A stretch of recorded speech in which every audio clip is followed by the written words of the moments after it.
Je vois le fil en fête en délire. Sur le c'est le soleil et sur les joies.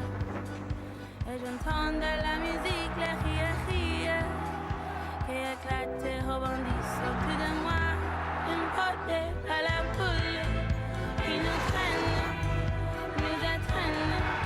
Les grands et l'autre, une portée à la foule qui nous traîne, nous entraîne. Les grands et l'autre, une portée à la foule qui nous traîne, nous entraîne.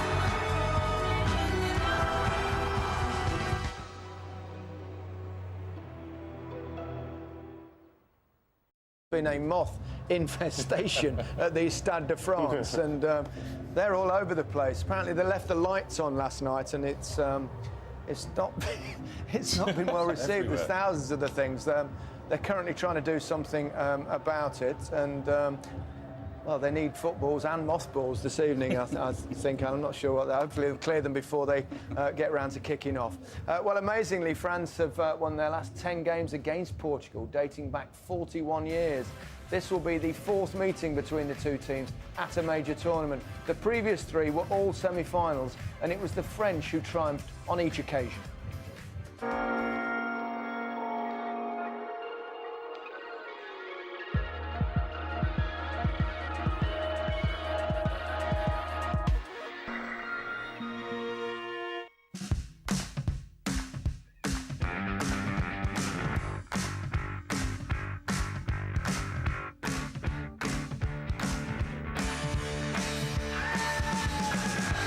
Away go France in all white.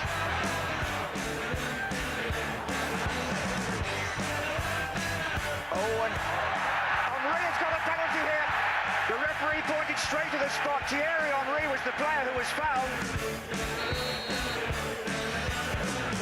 Zidane knows exactly what he's doing, and he puts France ahead from the penalty spot after 32 minutes.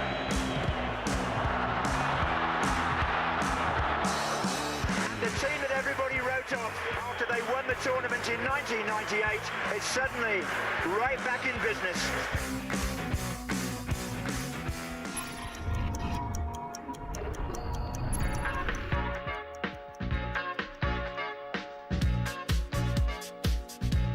France haven't lost to Portugal for 25 years.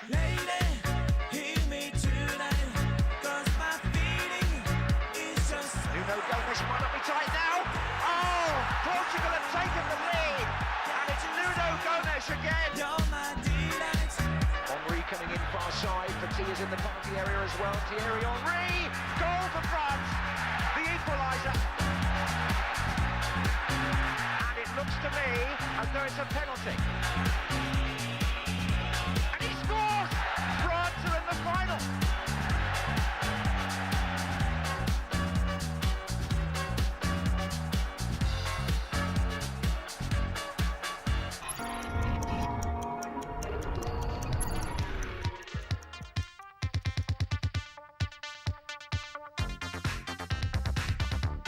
Well, here in the sparkling Mediterranean port of Marseille, the Stade Vélodrome is packed to its 55,000 capacity. A superb setting for this European Championship semi-final. Oh, and it's a goal! The young left-back has scored and surprised them all. Jourdao's there! It's there! Jourdao for Portugal! They've equalised! Chilana's cross, Jourdao's hanging at the back post. Oh, it's there! Jourdao again! Played in again. It was a chance here for Platini, and it's at the neck again. It's a goal for France. It's 2-2. Tigana. Platini. Goal! Platini for France with a minute to go. It's 3-2. I've not seen a match like this in years.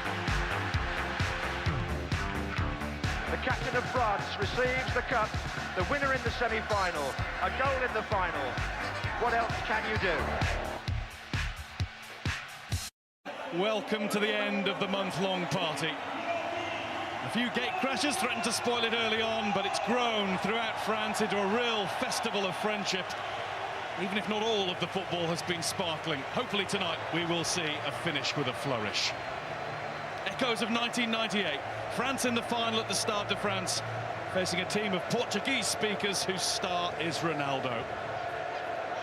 18 years ago, for reasons never fully explained, the original Ronaldo seemed elsewhere in thought and deed and didn't shine. It's hard to envisage that happening with this one. Whether you see him as showman or show-off, Cristiano Ronaldo is one of the best and the biggest threat to France, not making it a hat-trick of tournament wins as hosts. The first thing they're bound to win is the singing.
Not a bad way to get the juices flowing for one of the biggest sporting events around.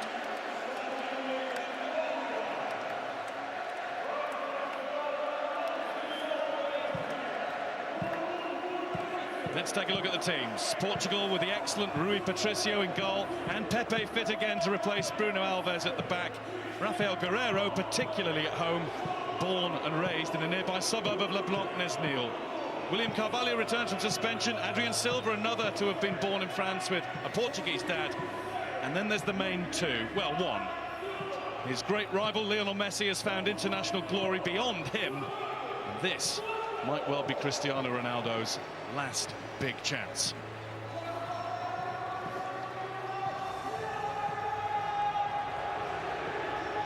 There hasn't been a hat-trick scored at the tournament, but Mark Clattenburg now completes one of a kind, refereeing the finals of the FA Cup, Champions League and European Championship in the same year. An amazing 7 weeks in the career of the concert official, and a testimony to the standard of those in the Premier League, whom we're perhaps too quick too often to criticise.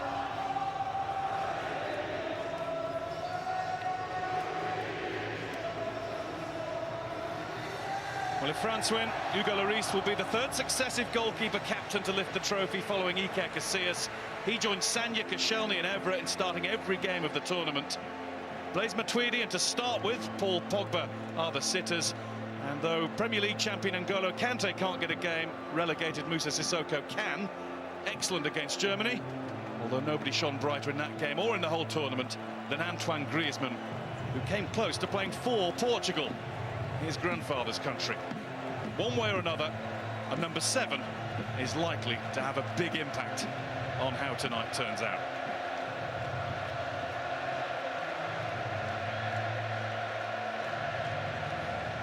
No more injury concerns, a full complement of substitutes for the coaches to pick from.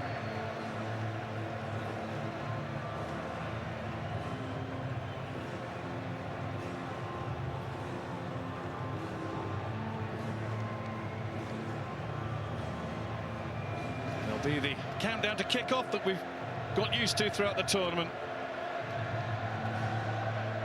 To start from 10 shortly, and then Mark Clattenburg can get ready for the biggest moment of his career so far.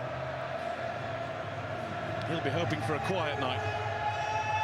We're hoping for anything but.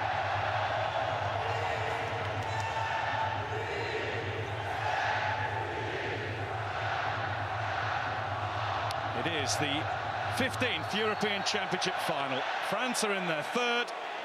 They won the other two. For Portugal, it's a second. And their mission is to do to France what Greece did to them 12 years ago. Beat the hosts, spoil the party.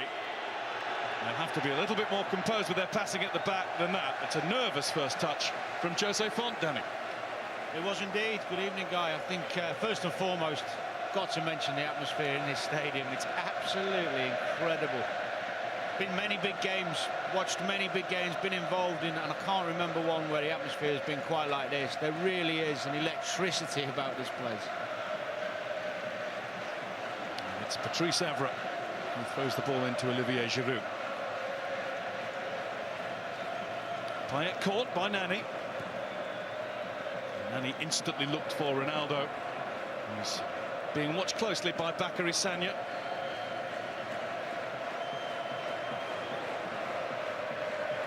Here's Evra. Now Payet. Got a little nudge from Renato Sanchez. Referee right there to rule that there was nothing untoward about that. And already the jeers are music to Ronaldo's ears.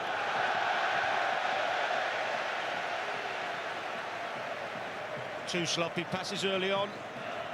Carvalho this time, a little bit of nerves, understandable. Fernando Santos rarely shows any nerves, any kind of emotion at all. He's delighted in some of the criticism his team has taken for being too defensive. They're having to be here. And Giroud, it was behind Griezmann, but here's Payet. The next lift is headed clear by Font.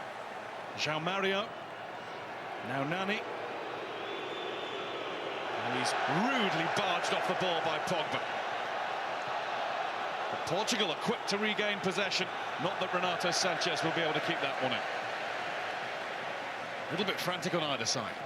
Well, it was good defensive play from Pogba. He did the hard work by winning the ball back, and then he tried a little trick and give possession straight back to Portugal, but French look to be on the front foot.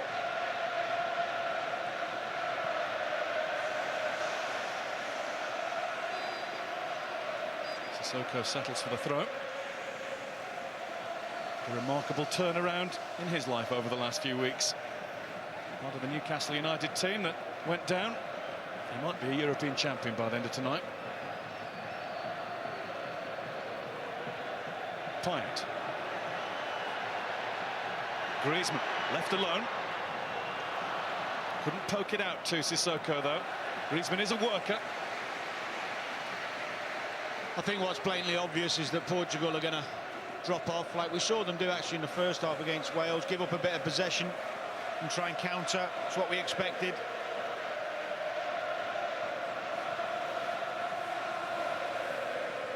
Griezmann. Come back Giroud's way, and Pepe hasn't got much on that, just enough, and out into a safe place. Pepe missed the semi-final against Wales with a thigh strain. If fit, he was always going to come back into the side, even though Bruno Alves had a very good game. Yeah, he's got big game experience, hasn't he? He's played in all the big finals for Madrid. This won't phase him at all. Crucial to their back four tonight. Fired up towards Nani, who's controlled it. and will feel that's an opportunity gone. Lovely first touch, just couldn't settle himself down for the blast past Lloris. That's a good run from Nani. Gets in behind, tries to take it early. Decent effort. He's had more than a decent tournament.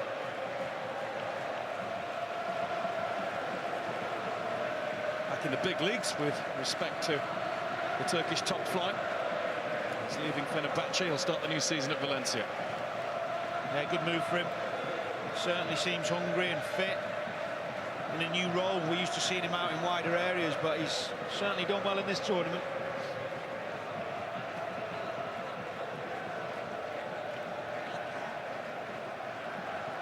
Sissoko. Pogba. There's Matuidi. Payet. Matuidi had gone on.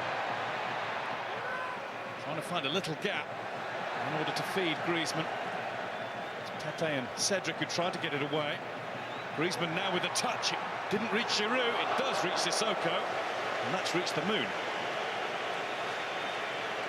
It's a poor effort from Sissoko, but you just watch here when the ball comes in. Fonte reads this brilliantly. Doesn't go and challenge Griezmann. Anticipates the flick on and gets the clearance, but Pogba wild slash at that. Expect better from him there.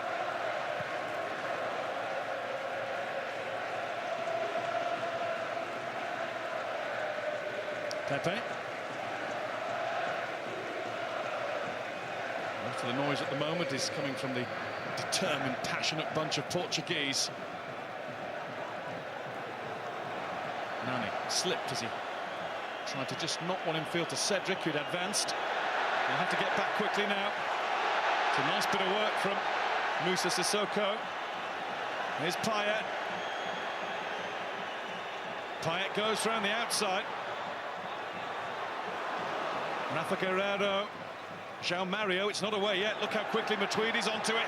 And Griezmann's there.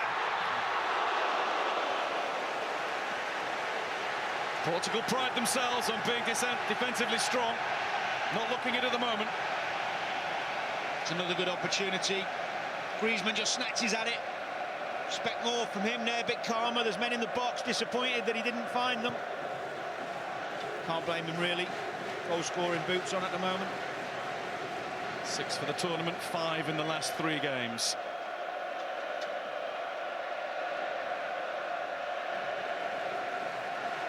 It was a really good run, wasn't it, from Sissoko? Type of thing we know he can do. Matuidi's picked another one off. Settled down by Adrian Silva. Renato Sanchez let it go and was caught heavily by Payet. Both went in together. Ronaldo. Payet in very strongly. Ronaldo's writhing. On goes Griezmann. And it will be put out of play under Pepe's command by Cedric Suarez. And we'll see what the damage is. He looks hurt. Well, he's not been on the ball much. Might be the first time he's properly had it at his feet, and Payet did not hang about. I don't think it was particularly nasty. I think he's just caught knee to knee, yeah. Can be sure of that. See the right knee, the right thigh go into the left knee of Ronaldo. Well, the biggest criticism of him is for these sort of moments when the drama takes over. You're right, they do hurt, Danny. I think he's genuinely hurt. I don't think this is overplaying it at all. Sometimes when you clash knees, you get the nerves can feel a lot worse, and then it just takes a minute or two to come back to you.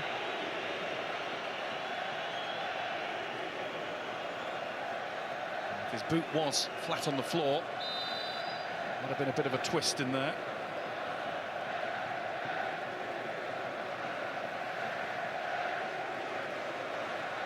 It's one player they can't lose. The player they can't lose.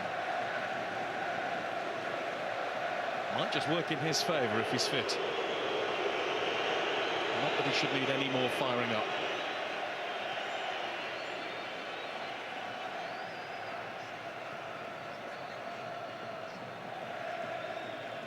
It's almost a hush around the ground as people waited to see just what the extent of the injury was. Payet up to Griezmann. Instinctive header. Knew where the goal was. Knew where Rui Patricio would be. And it's a decent save. Good save. Slip from Pepe, making their own mistakes at the moment. Good header from Griezmann, clever. Now a Payet corner. Went big with it, and it's straight at Rui Patricio from Olivier Giroud. It's just how he would have wanted it too. Yeah, it was a good ball in. This is the Griezmann header. Tries to loop it over the goalkeeper. Moves his feet well. It's a good save. Both these goalkeepers have had excellent Euro 2016s. Making too many mistakes at the moment, Portugal. Helping France on their attack. They don't need any help with the players they've got. Cedric Suarez finds Renato Sanchez. He was quick to throw it in. Good movement from Adrien Silva. Down to the ball, beat him. Sanya. He seems to have rolled back the gears over the last 3 weeks. Evra too on the other side. Won't reach Giroud. Renato Sanchez won't find Ronaldo with that. He's still just feeling his way back into things. It's a worry. It's on the back of his mind, you can tell, because he's still limping and testing it out. It's on the front and the sides too.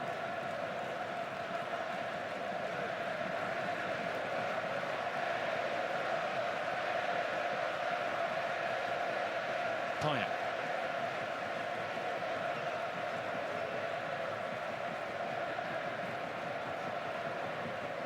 Shelly.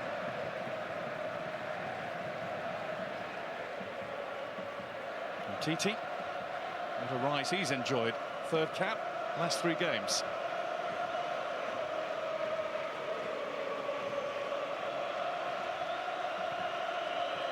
Payet.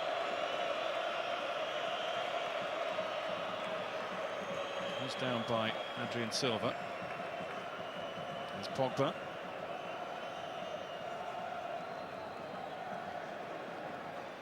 Matuidi.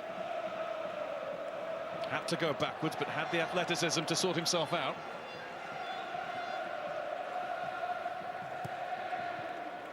Payet to Griezmann, the return. Not quite in the right spot. Nani pounced upon. Awkward landing for Ronaldo was after he won the header. And that's a landing that couldn't be avoided by Pogba with João Mario coming in. He didn't want to put weight on that knee. No, I think it's a problem, definitely. He's going to have to make a decision sooner or later if he is really struggling.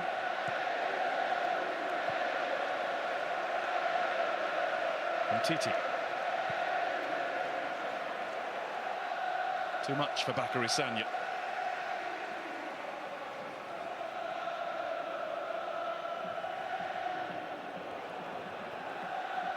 Font.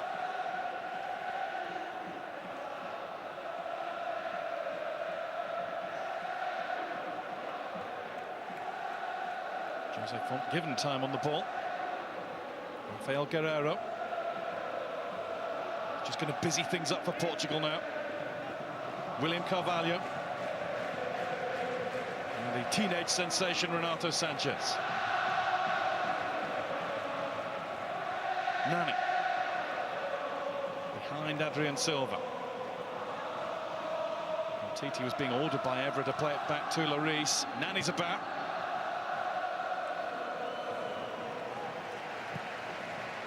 Ronaldo. Foul this time. Portugal took the free kick perhaps too quickly. I think they did. Need to get a foothold in this game, get some passes, get some possession, some confidence on the ball.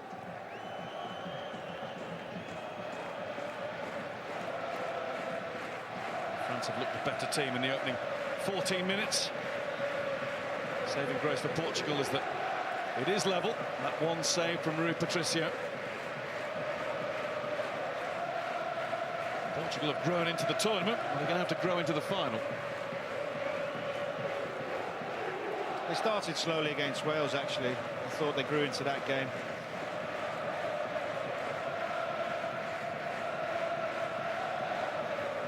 Still, most of the noise is coming from their supporters. There's a hushed expectation amongst the vast majority inside the Stade de France.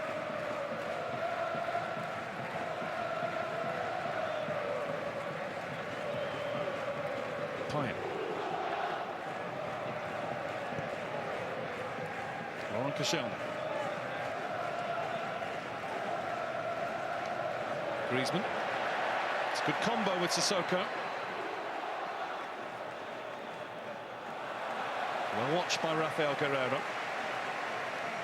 Started really brightly, Sissoko, nice and positive, good energy. Probably a few Newcastle fans at home thinking, I've seen that for a while. Certainly didn't see it often enough last season. A little bit of a pickup once Rafa Benitez came to tune. No too late then. João Mario. Strong to hold off Pogba. Portugal throw.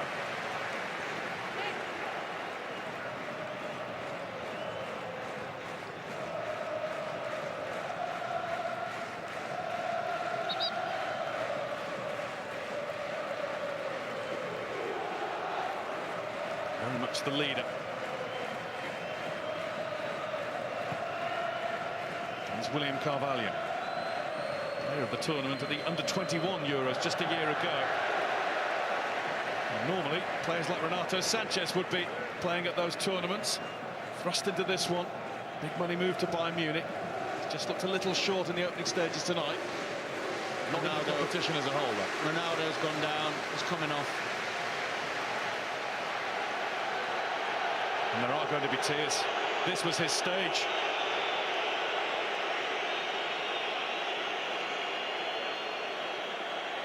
This is not how it was supposed to end in France this summer for Cristiano Ronaldo. It's a massive shame. Absolutely devastated for him. I've been watching him for 4 or 5 minutes. He's shaking his head. Well, it's his name that the Portugal fans are singing, but they won't be seeing him in action anymore tonight. We had Lionel Messi recently at the Copa America. It didn't work for him. Didn't work for him in the World Cup final 2 years ago. The two greatest around right now just haven't had it go for them on the big international stages.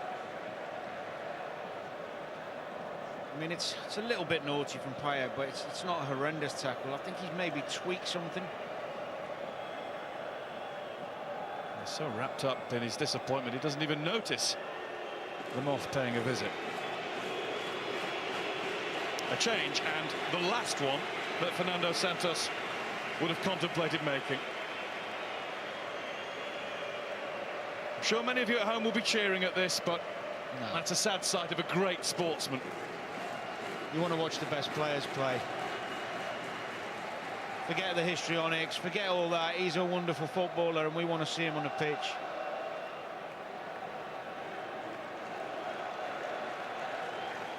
It looks as though they're trying to give it one last bit of treatment before they make the final call. He knows now.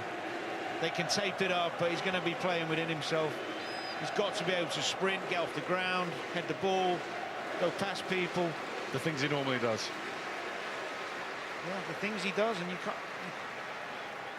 Every player knows out there, even Sunday League footballers, you try and play with an injury, it's impossible.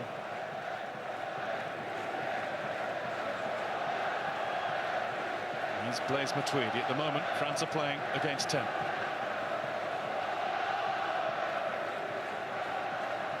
Pogba.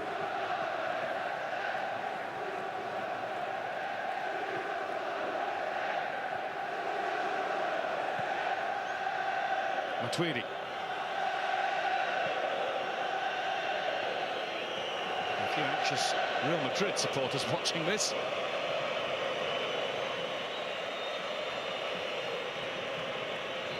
ranked as officials from the great club. Sissoko, Payet. In goes Renato Sanchez to win it. William Carvalho. William on a run. João Mario.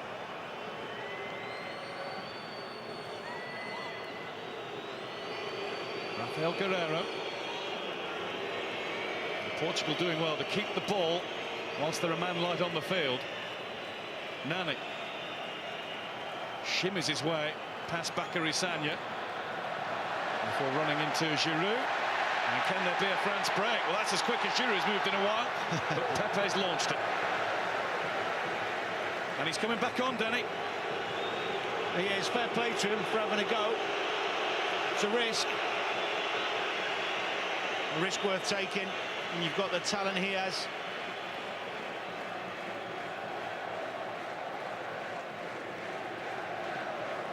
Eleven on the field again for Portugal, maybe 10+1, but it's a big one.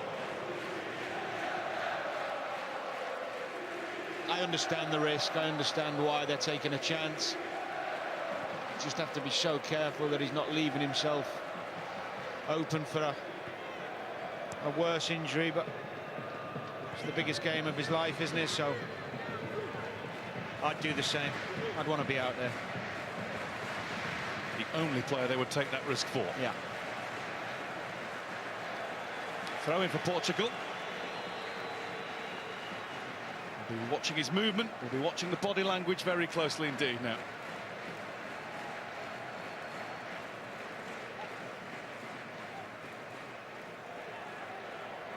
Payet.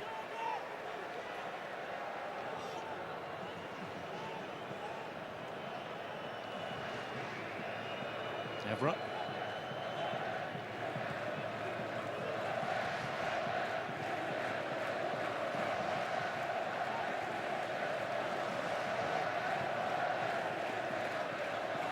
Titi. And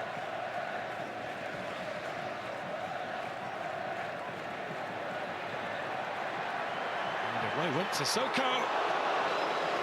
He started the game keen to drive at Portugal with every chance he gets. Well, he comes into a central area and he thinks there's a gap, I'm going for it. It's one way of getting through a packed defence. Quality run. So strong. Shot was deflected. It will be a France corner. Remember his home debut for Newcastle against Chelsea. Yeah.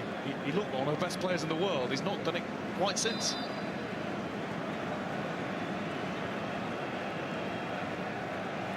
Payet in. Out comes Rui Patricio, and that is a great claim. It's all going on behind him as he gets on with finding Ronaldo, who's winced as he's played the pass. He's off. He's just signalled to the bench. João Mario to Renato Sanchez. Oh, nice flick from Adrien Silva, but Sagna's onto it.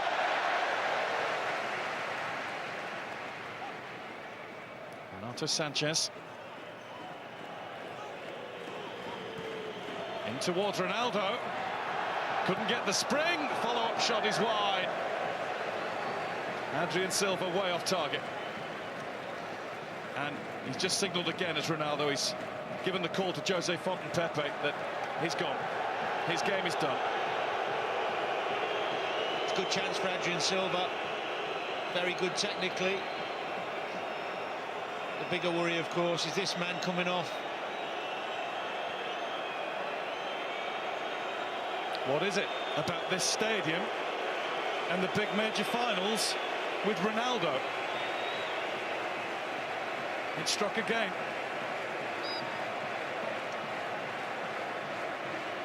Now Portugal will have to do it for their man. Without their man. It's a shame for everybody. Viewers, players, you want to beat the best team, you want to play against the best players. Of course it's going to benefit the French team, but watching Ronaldo at his best in the semi-final was a delight. Well, you can tell us, I think you've already explained it, Danny, but there was nothing pre-planned about that. It was accidental, wasn't it? was a bit... It was a bit lazy from Payet. It wasn't a great tackle, but it wasn't nasty. And he's just tweaked something in his knee, whether it's his medial ligament or... I'm not sure from here, of course, but you can't carry on with it. On comes in a moment. Incidentally, this is nice. This is a really nice thing to see, that 90%, maybe more, of the stadium, French, Portuguese, whoever you are, neutrals, they're all applauding him off the field. Nice touch from Didier Deschamps too. And Ricardo Quaresma, who's had a fine tournament himself, is on, and is all top dressed for the occasion.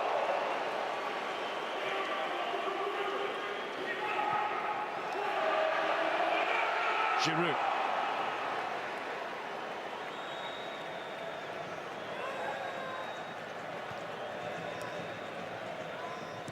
Evra. Given away by Matuidi to the new Portugal captain, Nani. Ricardo Quaresma. Renato Sanchez. Ronaldo was just a teenager when Portugal were last in the Euros final 12 years ago.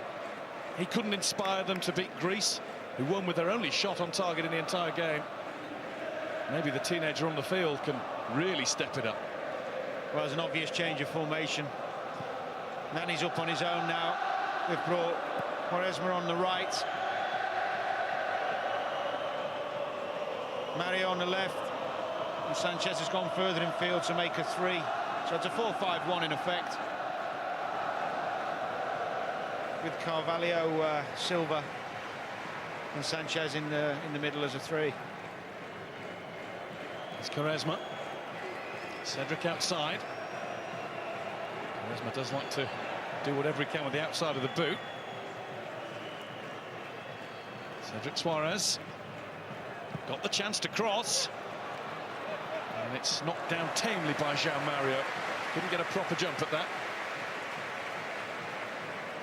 Good move, nice and patient, bit better with the build-up, good cross in. I know I'd have wanted on the back post there.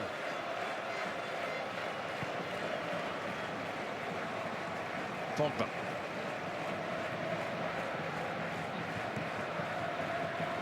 It's dominating possession, and with just about twice as many, in fact now it will be twice as many passes of the ball.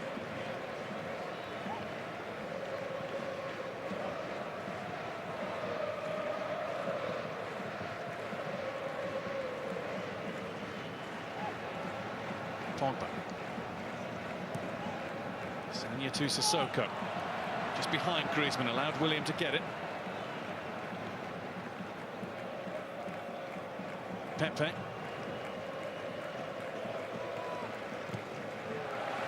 Good closing by Payet, not too close on that occasion.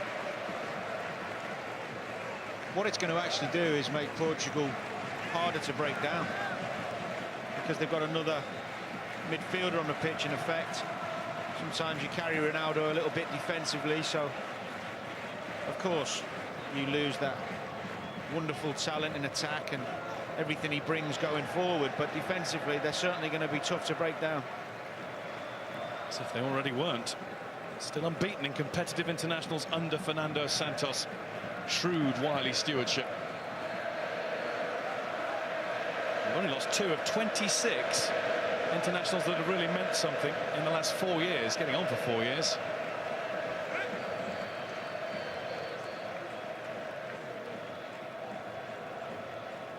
Hard to beat. France knew that would be the case. Well organised, well coached, you can see that, well drilled, good shape. Giroud. France throw.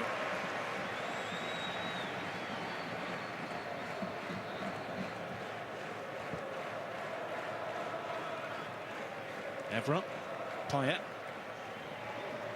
Tweedy took it.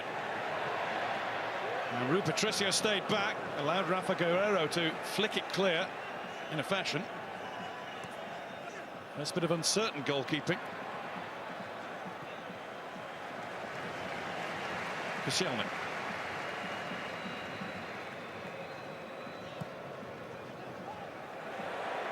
Sissoko. It's another burst through the lot, and he's won a corner, and he's done that all by himself. Best player on the field at the moment. Exactly that. Positive, good skill, good balance. Really hard to handle when he's playing like this. Griezmann on corners. What, you mean striker wasn't meant to take corners? He is little.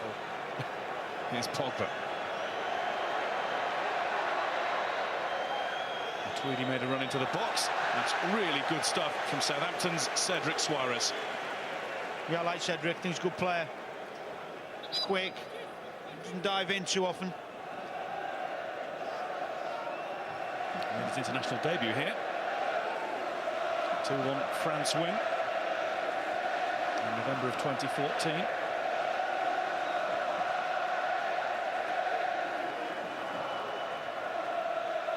France have actually won the last 10 meetings. They've only got a better current run against Luxembourg. Yeah, I saw that the other day. Strange sometimes how you seem to do well against a particular team, but I don't think the Portuguese players have been thinking about that too much. I was just going to say, I know we've had this conversation. Club football, people don't bother with it, so at international level, even less so. There's Giroud. Something on it from Font, enough on it to find Rui Patricio. Terrific defending, well read, patient, stayed with Griezmann, good header.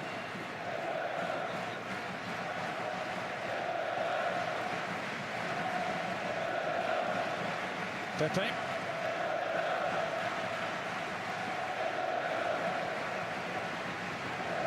Renato Sanchez. Nani caught waiting for it. In came Laurent Koscielny, doing what he does. More interceptions than any other defender in the Premier League last season. I'd like to see Portugal try and get Nani in behind a little bit more. It's the only bit of joy they've had in the first half. Get him off the shoulder, Koscielny, try and play some diagonals.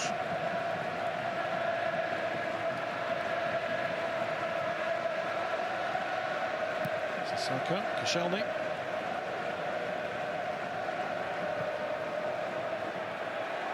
Sanya, who's on a charge. He's been forced into the boards and couldn't do anything else with it.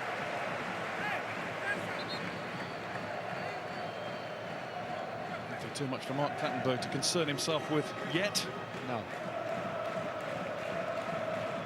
I have to say, Guy, I think the refereeing generally in this tournament has been really good. There's definitely been a conscious effort to keep play going. Not too many red cards. It's been really refreshing. Absolutely has, and I suppose we've got to thank one of the best, Pierluigi Collina, for some of that. In charge of UEFA's technical department when it comes to officiating. Tweedy. It ran to Font. Now it runs out for France.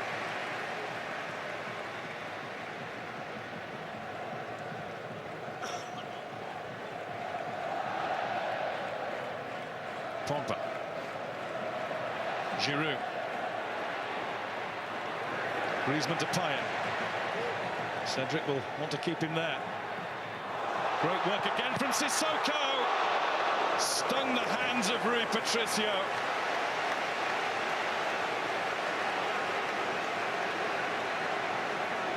Tweedy. It's Pepe's header away. Now Pogba. Portugal keep out. Another France forward movement. Oh, Cedric went in without enough care there on Payet. He caught him mid-air. He was never going to get the ball, and I think he has to get the first card of the match. Yeah, definitely. Yellow card. I think it's about time Cedric left a bit on him, though, if I'm honest. Just getting a bit too much of the ball, Payet. Not suggesting you should be tackling people. This is the chance. Good play from Sissoko, clever little turn, full of confidence. Didn't quite get the bend on it. It's a decent ball in from Payet. It was just a little too close. A nice hanging one for Rui Patricio. And here's Nani. Ricardo Quaresma. Never getting there. Yeah, I was just saying, I think it's important for a fullback or a defender when you're playing against a talented player to make sure you know, let them know that you're there, gonna be close to them. That was a bit over the top, one might say. Everett.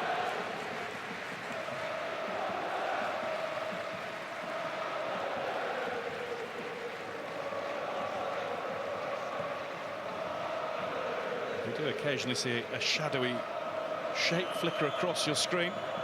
There are still the moths flying around the stadium. There have been all evening. Not sure what anybody can do about that. Close your wallet. Knew that was coming. Coming for that is Lloris. Safely done, but at the cost of a throw. You still owe me money from that goal the other day. You said you weren't going to mention that ever again. Here's Pepe.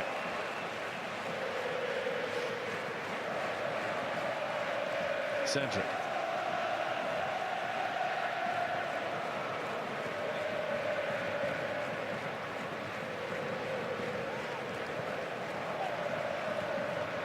Portugal coping without their talisman pretty well at the moment. Yeah, they're doing okay. Sissoko's obviously causing them a few problems with his direct running, but can't get any good possession in the final third, and haven't worked Lloris really at all. Renato Sanchez. William. Nani. Let it bounce off the boot. Back towards Rafael Guerreiro. Cleared by Umtiti.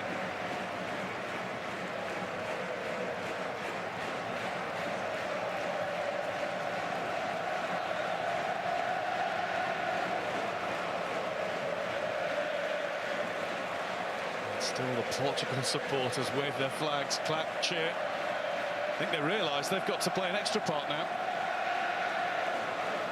Doing well to make themselves heard.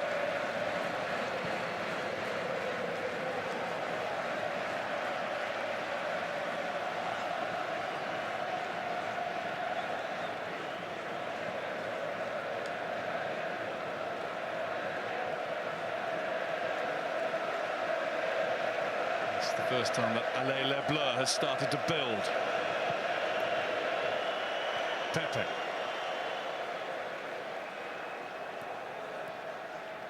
Renato Sanchez. Oh, brilliantly done. And away to find Quaresma. Nani. Cedric's coming to help him. Nani might not need any assistance. It's Adrian Silva who wanted too long on it.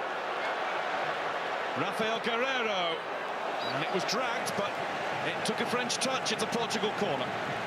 Really good move, started by Sanchez with a great bit of skill in the middle of the pitch. Falls to Silva in the end. Good run from Nani.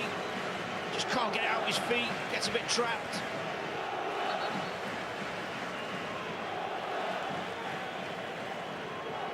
Now we have Quaresma on the floor, insert himself. He really, amongst the substitutes, was the only possible replacement for Cristiano Ronaldo. I'll leave him to get up and get on with it.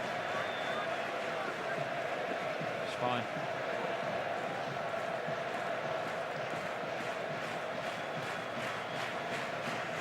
No goals.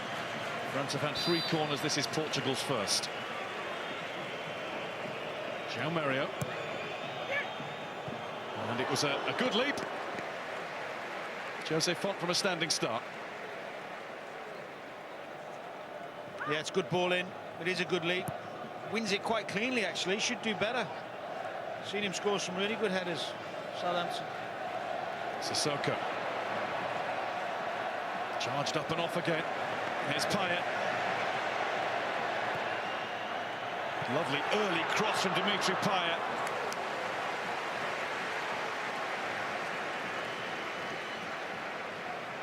It's that man Sissoko again. Starting to move. Good header again from Fons. Close with Giroud. Touch tight. Lloris.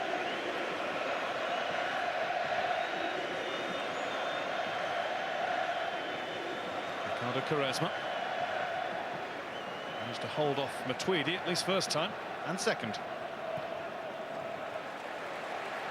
Font.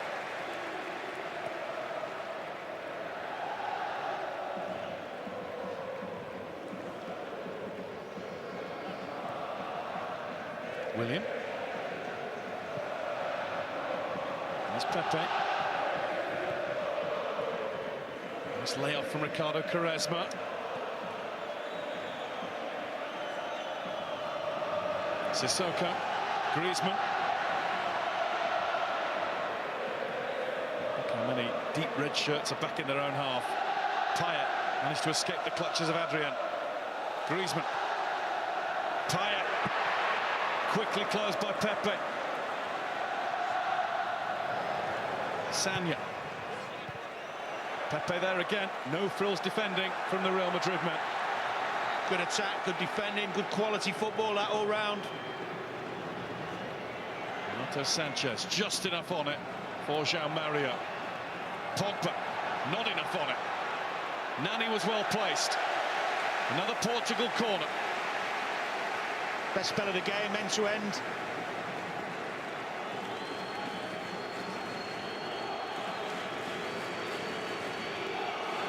Both defences being tested now.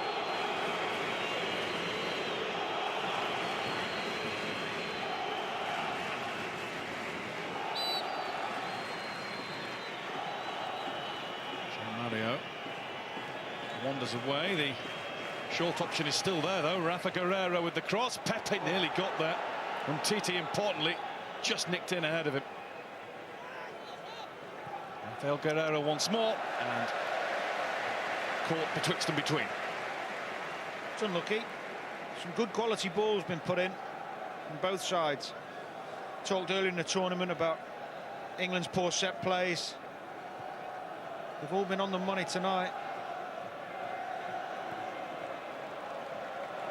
That'd be Portugal's best way.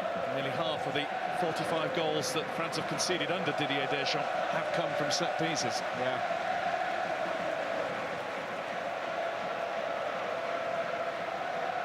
We always decry goals like that, but it seems to happen more and more the higher up the level you go.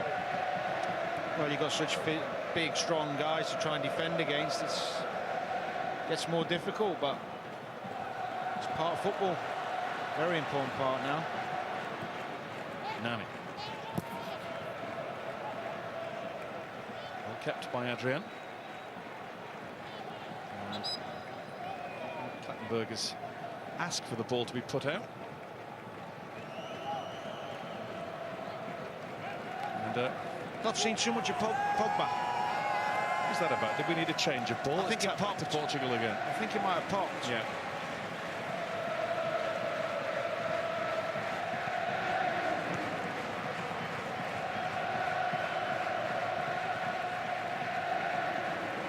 Shouldn't be doing that at well over 100 quid a pop.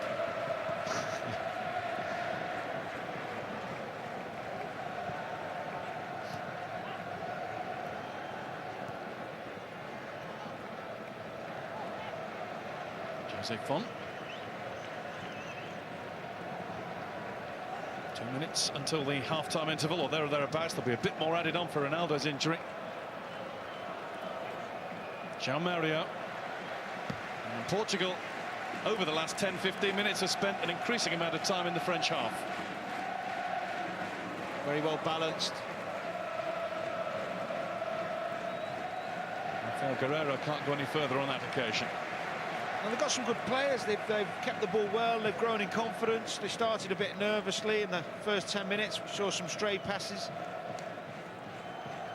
But the substitution of Ronaldo, which has changed their system, has given them a little bit of a better balance. Luis Figo yawning. He's allowed. I would have loved to have brought on their previous magnificent number 7. Had the pleasure of being on the same pitch as him once. See a lot of him? Not really. He was absolutely amazing. So good on the ball, so strong. And there's Griezmann. It's touched on to Payet. Griezmann again. Ran into a wall built by Jose Font. Sissoko quickly out to Giroud. Played in by Sagna. Griezmann won't jump for that. Wasn't blocked unfairly either. Portugal throw-in. Frustrating night for the man who's lit up the tournament with his half a dozen goals so far. Yep, not quite had the joy, but he keeps getting in there, keeps asking for the ball, always wants it like good players do. Poor cross that, by the way, from Sagna. No pressure on the ball. To miss everybody was poor. It is often said to be one of his failings. Yeah. Ricardo Quaresma is down. That was a clash of heads, and that's why the game had to be stopped. So there might be more than the 2 minutes that have just been indicated. Evra and Quaresma.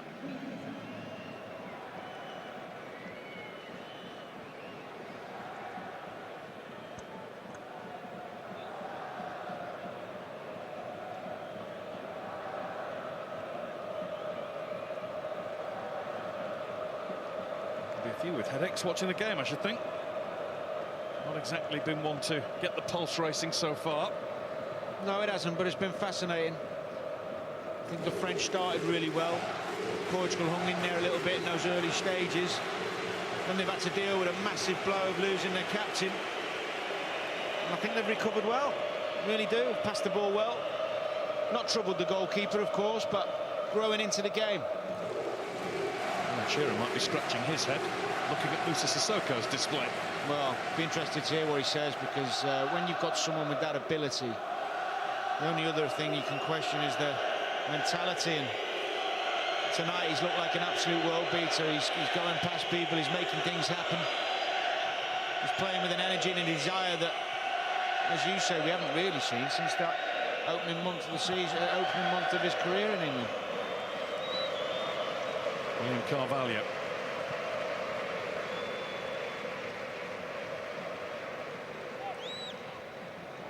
Portugal, you would think, would be quite content to take this at the interval. Ricardo Quaresma going nowhere fast. Payet. It's given away quite softly. Rafael Guerreiro so quickly onto it. João Maria wanted Nani to jump, couldn't do it. Koscielny didn't have to. Good break, good ball. Unlucky. Tries to pick Nani out. It's a clever little cross. Doesn't take a gamble, does he, Nani?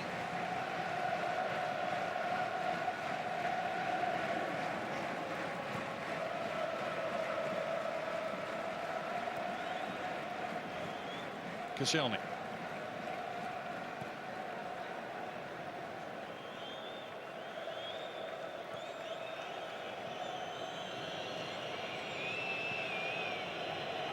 Titi.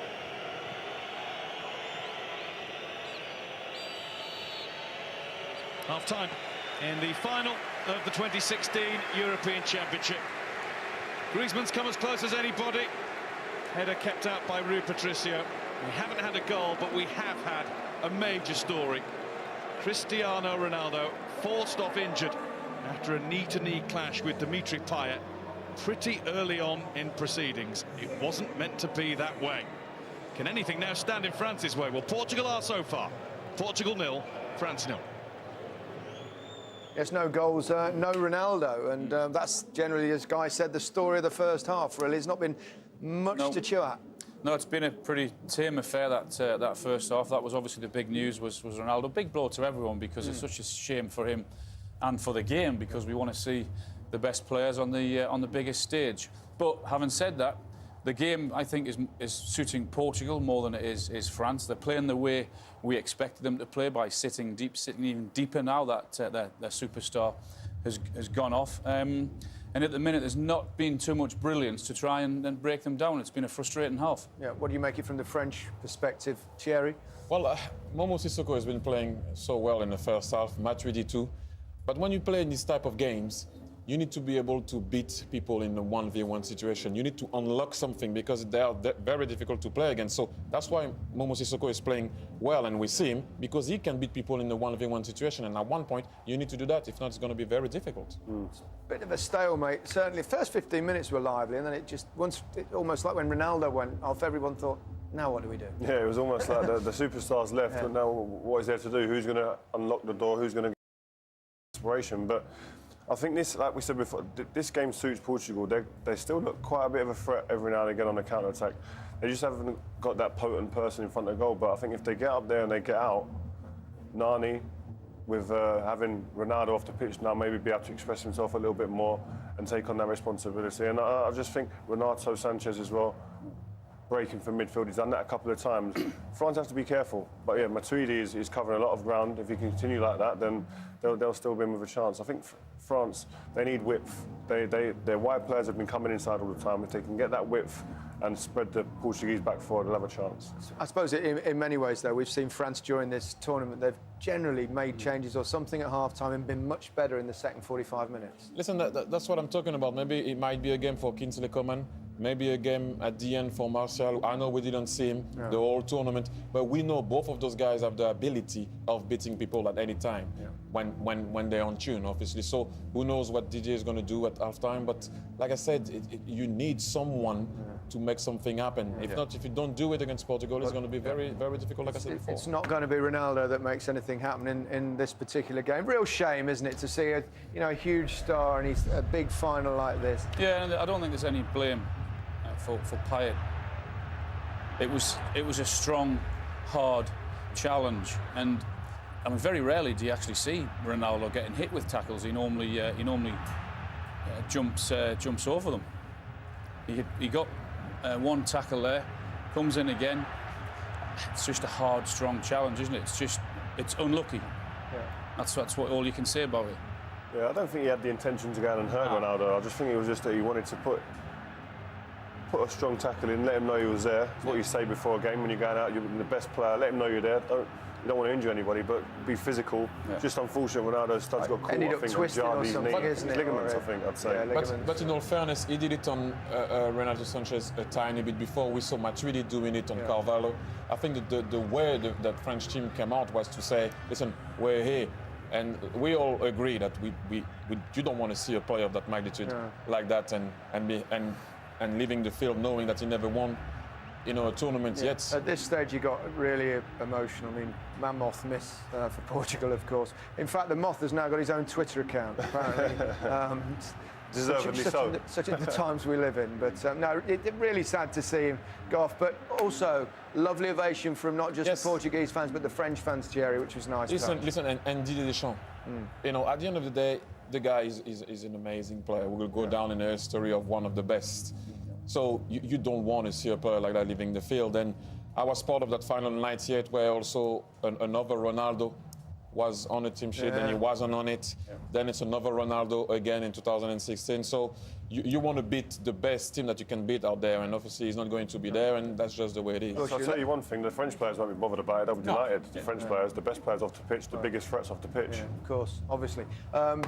Looking at the game itself, one or two chances. Nani was the first one to have an opportunity. Well, we've not seen a lot attacking-wise from Portugal, but this one they haven't had one effort on target, but that was the best that they gave us in that first half. Good ball, good run, poor finish. Myself and Thierry were thinking maybe she could have clipped that over the goalkeeper, but it'd have to take something special to beat Lloris from there. Yeah, the Griezmann header was probably the closest that France have come here.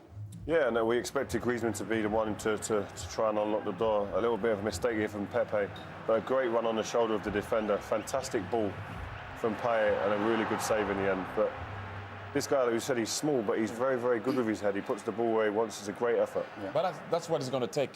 A mistake from Pepe. Yeah. He wasn't at the back with Fonte. He went out. Payet spotted it. Yeah. Great run from Griezmann, and the goalkeeper was there to save it. You talked before the game, as expected, Portugal playing lots of men behind the ball, looking for counter-attack football. Plenty of examples. Yeah, it is. It's proving frustrating for France, but working for Portugal at the minute. They've not found too many ways of of getting through this. They're tight, they're compact, they're all together. And as I said beforehand, they all know their roles, and at times it is really frustrating as an opposing player playing against a system like this, because they are good at it. They know their roles. Look, the balls to get through it. You've got to have someone like Sissoko who will look at the minute. I mean, look at the number of bodies in there. They're forcing them inside. It's where they want them to go, and then at the end they nick the ball and they hit you on the break. I mean, that's how you get through it. Quick, incisive, 1-2 passing, and all of a sudden you're in the back into the back four. But Sissoko's also helping, because he's the one that's actually picking the ball up and driving through those spaces. We've seen it all season with Newcastle, haven't we? I was just going to say, this is a different Sissoko that I've seen at Newcastle. His brother. It must be his twin brother. He's been exceptional, Thierry. Oh, listen, I love his desire. And like we're saying here, that's what you need to do at times, not all the time, but at times, to make sure that you can unlock that back almost 11 at times. And he has that in his locker. I know sometimes you will say that the way he does finish, what he starts, it's not what you expect, but look at that. Look at this. That's what you need to do. Yeah, you do. Yes. And that scares teams. In midfield, you ask any midfielder, if you're playing against a midfielder who turns, will face you up and then try and beat you from the central areas, especially like he's been doing in this game. It's scary for a midfielder, but also a back four, because he's straight onto the back four and he's pulling people out of position. And I personally love this. Oh, I don't know why he didn't curve it, but the turn was amazing, and he's been the player of the first half alongside Matuidi, I have to say, because don't ever underestimate his defensive duty. No, he can run all day. Want to see some goals? Time to choose your goal of the tournament. 8 contenders coming up.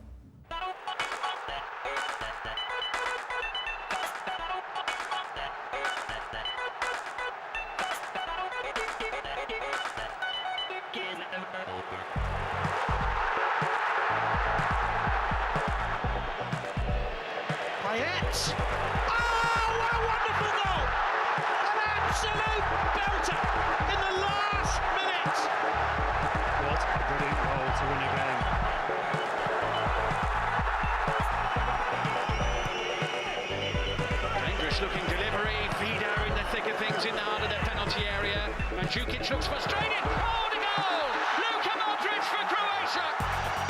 The ball falling invitingly, and quick as a flash, Modric strikes.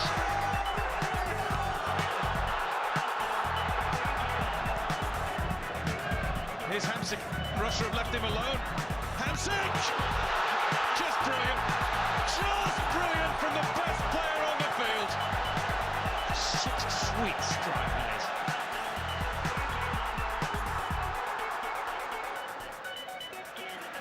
Suddenly, red shirts flooding back. Chance for Cristiano Ronaldo! 2-2. And Ronaldo becomes the first player to score at 4 different European Championship finals.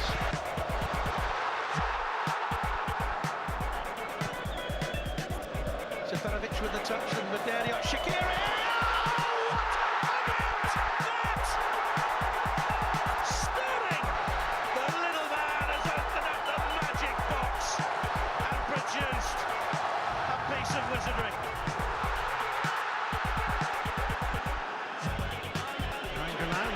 And he took the shot and he scores magnificently.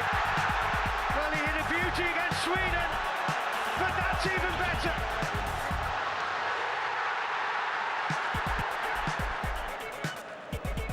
Good run from Aaron Ramsey, well found.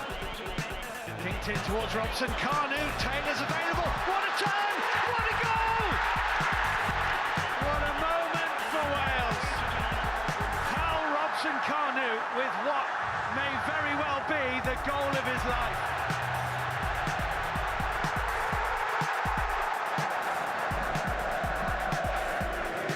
Lovely touch by Giroud. Griezmann's in here. It's more. Top scorer in the competition now. And of all the people for the chance to come to, you just knew he wasn't going to miss. His 38th goal for club and country this season. It's not been a tournament of many goals, but it's certainly been a tournament of some great goals. And you can vote now on the BBC Sport website or by tweeting the hashtag on screen to @BBCMOTD. Al, Rio and Thierry will choose the winner from your top 3 in the voting, which closes at the end of normal time. Full terms and conditions are on the website. The football is almost at an end, but there's another big event just around the corner.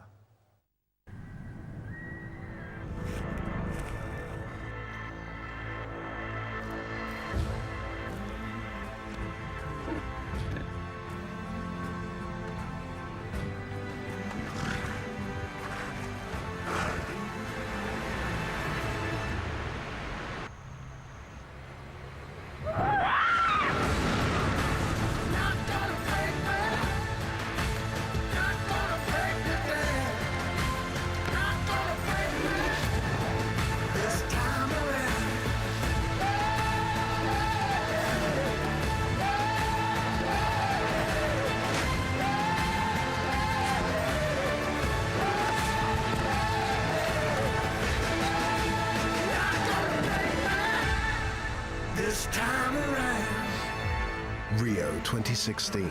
The Olympic Games starts 5th of August across the BBC. Also next month, Match of the Day returns on August the 13th. Yes, I know. If you missed the tennis, you might want to watch today at Wimbledon, BBC 2, 10:50. Sticking with tennis, Great Britain continue their defence of the Davis Cup against Serbia on Friday, BBC 2 and the BBC Sport website from 2:45.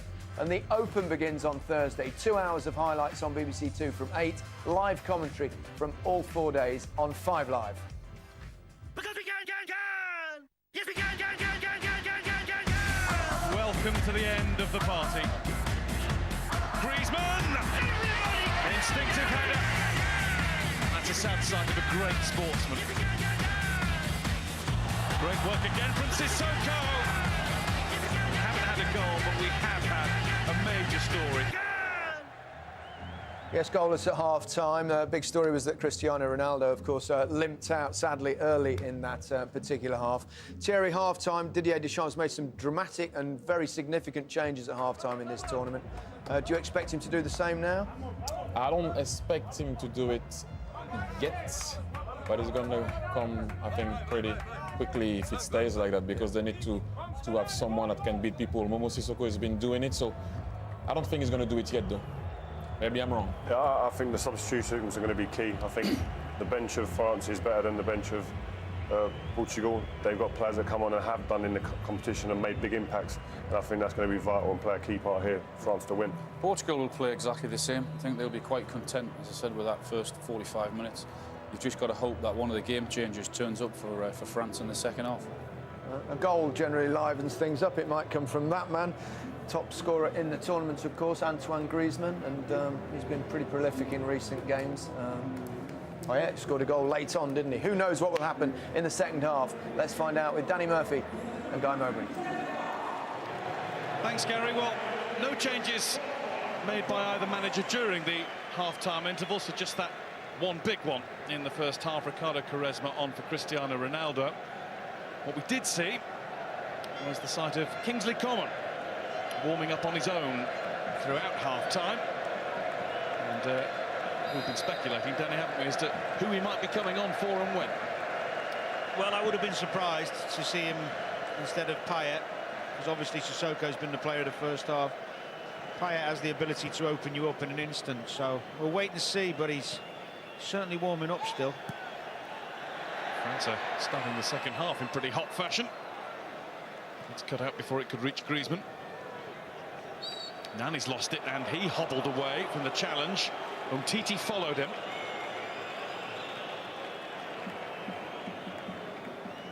And trod on his foot. Yeah, he did. It was a foul. Good play that from Nani. Keeping a ball for his team when you're up there on your own. Crucial.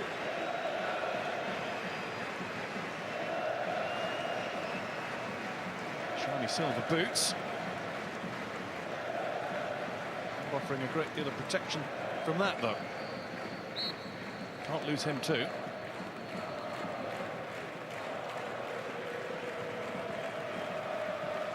Jose Font.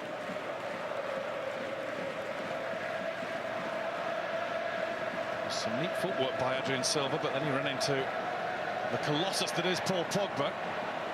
Giroud promptly then did something similar himself, straight into William Carvalho. Down goes Quaresma. Mark Clattenburg not impressed.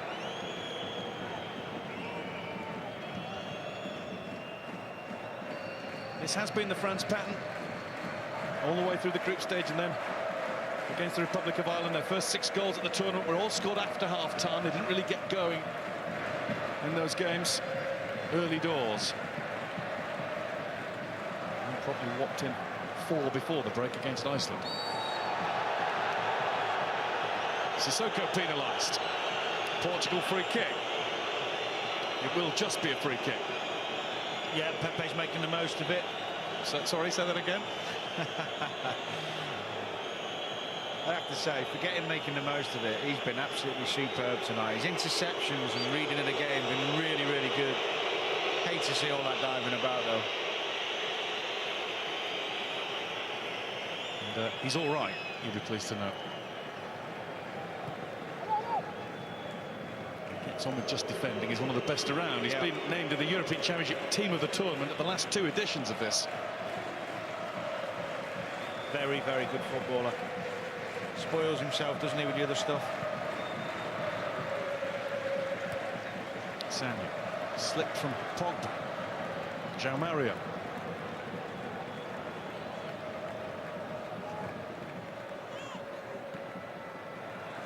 Evra has to turn it out.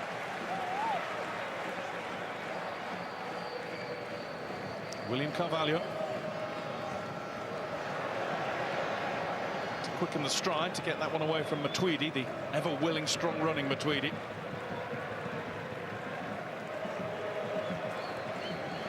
Pepe.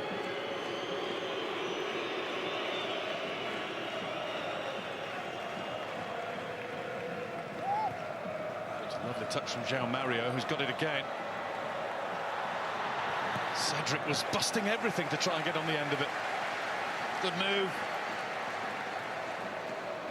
Portugal quicken things up. Here is Cedric Suarez. It's over Nani. Rafael Guerreiro.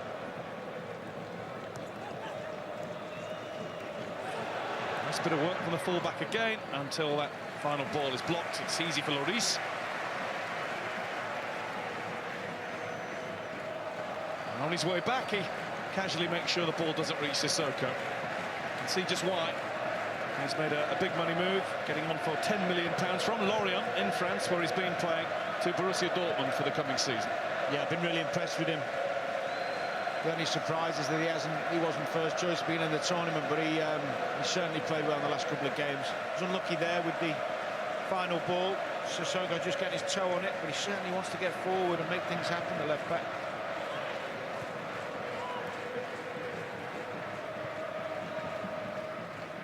On to Sissoko. Sissoko tries to leave William Carvalho behind, ran into Cedric.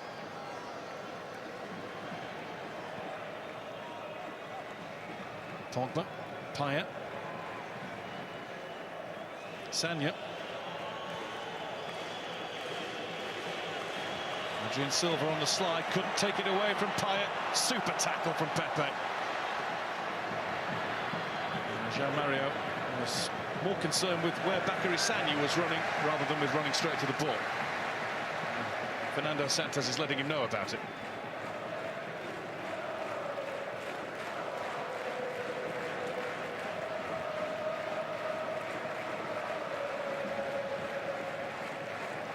Matuidi.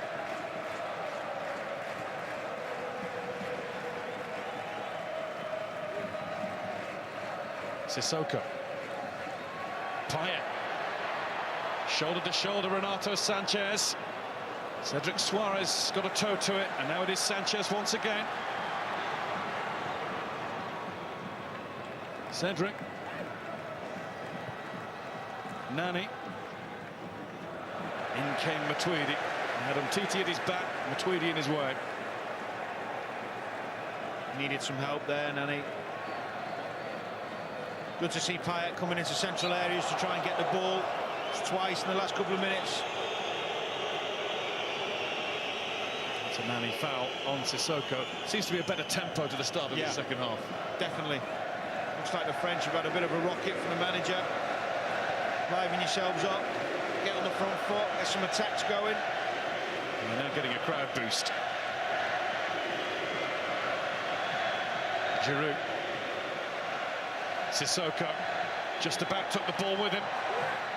Trying to tease one into Giroud. Griezmann wasn't on the scene. Pepe was. Pepe always is. France corner. Good play again from Sissoko, wasn't it? Really has got a bit between his teeth tonight. He's so aggressive with his running, his desire to get forward.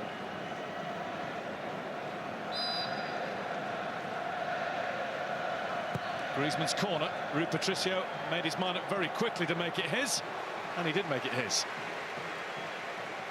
Good goalkeeping. Just what you want from your keeper. Bit of a lazy ball in from Griezmann. First poor one he's hit.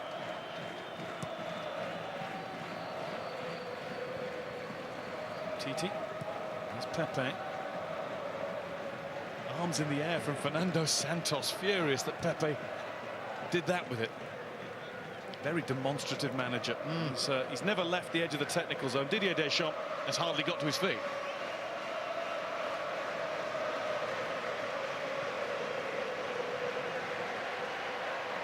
Giroud. Not blessed with the pace that some have. He's had bad luck. Sorry, Danny, as Didier Deschamps before in big finals against Portuguese opposition. Got Monaco in his first managerial job to the Champions League final, 2004. And it was Jose Mourinho's Porto that dismantled them. Sissoko out to Payet. Payet's attempted cross hit Cedric. Giroud couldn't jump. Pogba waits. Pogba strikes.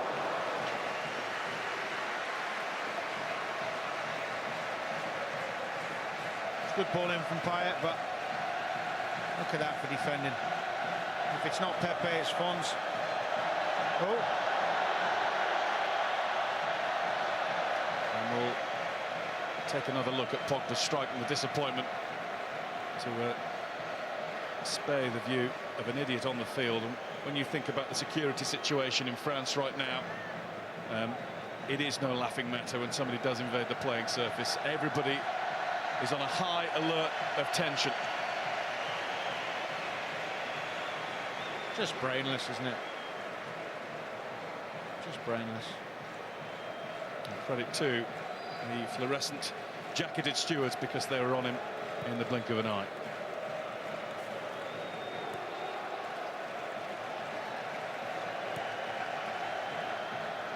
Somebody's in for a rough night.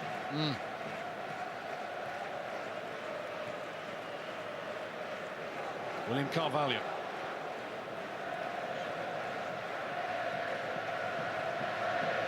Font.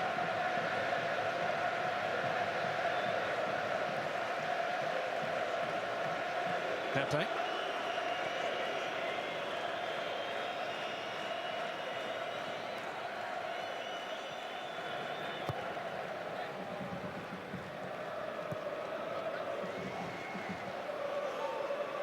William, just mindful that Giroud was somewhere near. Font through to João Mario. Koscielny was blocking him. Strong from Pogba. Needs to impose himself on the game a little bit more. Yeah. He has the running ability of Sissoko. Just hasn't quite got himself in the game. Adrian Silva. João Mario. Rafael Guerreiro's found a way through to João Mario again. And it's Umtiti who has to make sure he gets in front of Nani to blast the ball behind. It's a good move, wasn't it? Down this left-hand side. Mario getting in, it's a good ball. And Quaresma's on the corner. Jose Font trying to get away from Koscielny. No matter with a corner like that.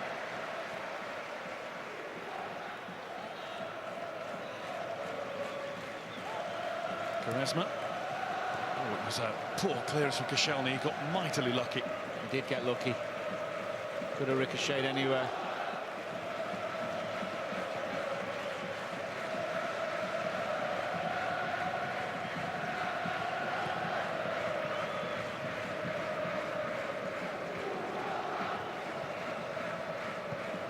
William Carvalho, Renato Sanchez.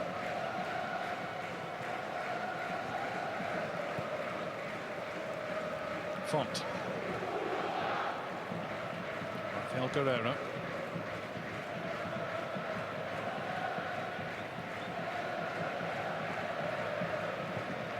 Adrian Silva absorbed the nudge from Matuidi. Yeah, let's get the throw. Really good from Matuidi, pressing again. His energy levels are terrific. Keeps going after players, making you make a mistake. And we're going to have the first France change. What has Didier Deschamps got up his sleeves tonight? Well, it's going to be Dimitri Payet, potential match winner, especially with his free kick taking abilities, but France haven't had a sniff like that all night. So off he goes, and on comes the young man who starred for Bayern Munich on loan from Juventus last season, Kingsley Coman. Find that strange. I think Payet started the second half well, got on the ball a little bit. Starting to have an influence, but he obviously wants that pace, the ability to go past people. Heard the lads talking about in the studio at half-time. He's certainly capable of that. One-on-one, he can beat you. Youngest member of the France squad, a Parisian. And on the ball, holding off Pepe and finding Griezmann. It's straight at Rui Patricio, but immediately the substitute has brought Griezmann into the game. That was good defending again from Cedric. Really quick recovery from the fullback.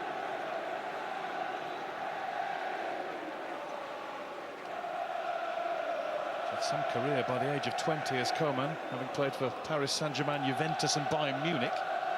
Goodness me, where do you go next after that?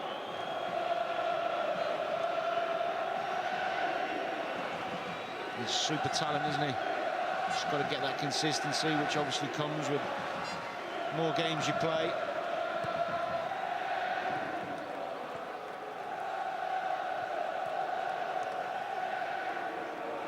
Font.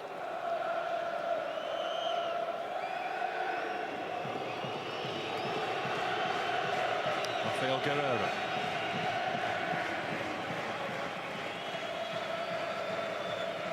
It's a final that's matched the rest of the tournament so far. We've had the moment. Every game's had a moment. We haven't had enough magic.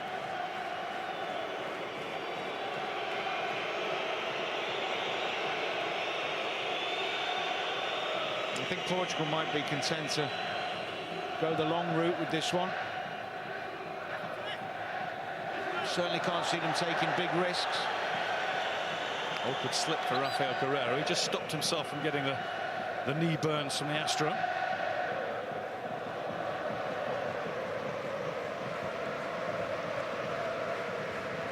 And Titi. Through to Coman. Not close enough to Patrice Evra. He already looks bright.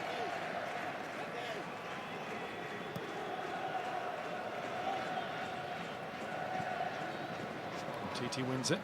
Adrian Silva can't keep it for Portugal. There's Evra. Challenged by Renato Sanchez. Just the 17 years his junior.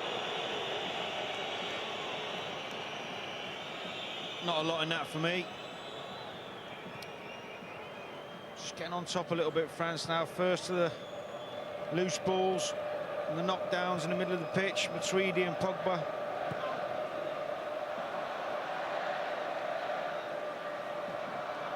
I was just going to say, Guy, with the two central midfield players in Matuidi and Pogba, what you do miss is somebody who can open up a back four from the middle of the pitch, you know? Play those delicate through balls.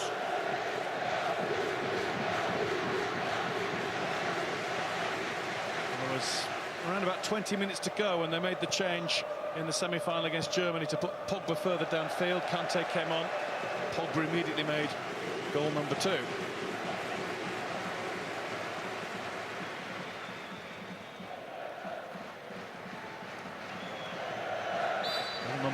Either way would be good tonight.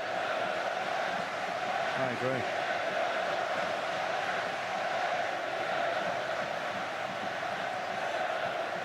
Rafael Guerreiro, stopped by Sissoko. Giroud. Here's Font. Ricardo Quaresma, can he shift it out? Here comes Cedric. Cedric's ball in, not bad at all. It's a lovely bit of control by Giroud, and he had his foot hooked by João Mario, who will be ball.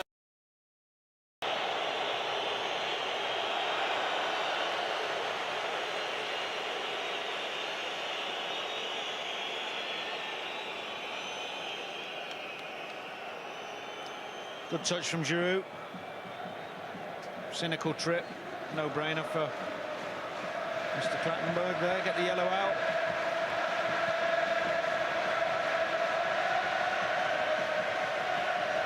If ever there was a will from the crowd, this is it now.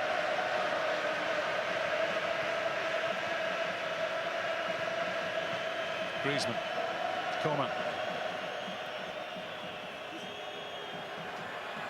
Evra. It was a good duel that with Cedric Suarez, and it's a pretty good result for Patrice Evra. The daddy of the team now wants everyone to lift it a bit.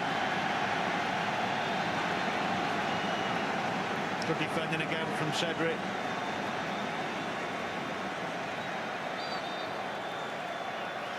Koscielny comes out of the crowd. Comfortable header away for João Mario. That's Coman back in. Griezmann, free in the box for him. Giroud, picked off by William Carvalho.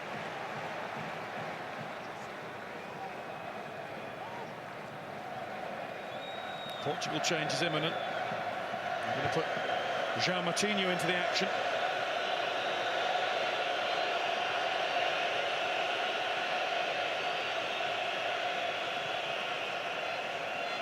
Towards Coman. Always Rui Patricio's ball.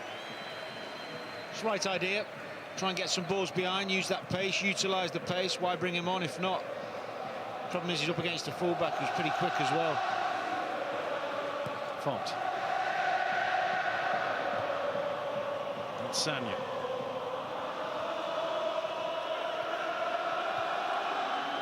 Sissoko lost out to Font. You can sense the extra urgency. Pogba. He's right on cue. It all slows down again.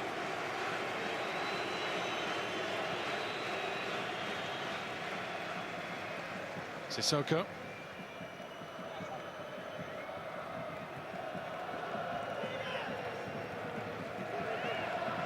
Pogba didn't have an option other than to go backwards.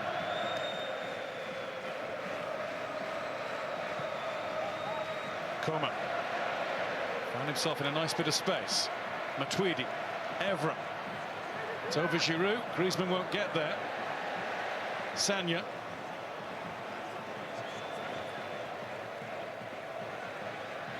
Sanya. Again, it's a disappointing cross from the Manchester City man. It's two. Evra as well. Overhit here, loads of time.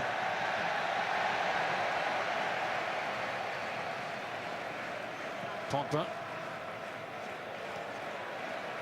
Coman, who's demanding the ball plenty.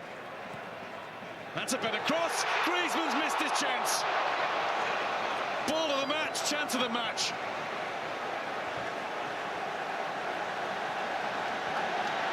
What a cross. And what a bad miss from a very good header of the ball as well. We saw in the last game how good he can be. A man of his quality and his standards. It's a bad miss, huge chance, huge chance. Portugal sub, it's their second, of course. Adrien Silva, born in France, makes way for a player who's based in France, at least for the moment. João Moutinho has been a Monaco man for the last 3 seasons. Rumoured to be making a return to one of his former clubs, Porto. Well, João Moutinho is generally seen as a chance maker. Yeah, he has an array of passes, he's skillful, Very creative. Definitely a positive substitution. Worked hard, Adrian Silva. Covered every blade in there.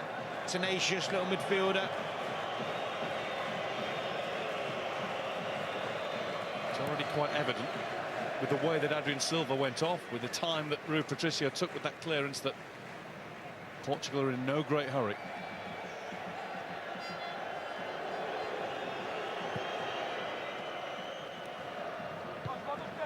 Sanya. And again, finds Griezmann. Coman. Kingsley Coman's drive. Well wide.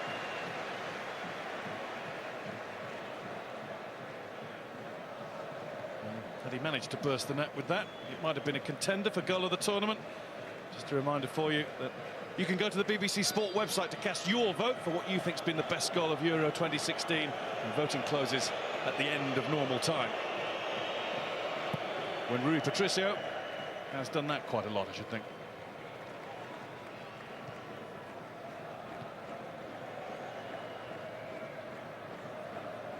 Up goes Jean Moutinho. Cedric.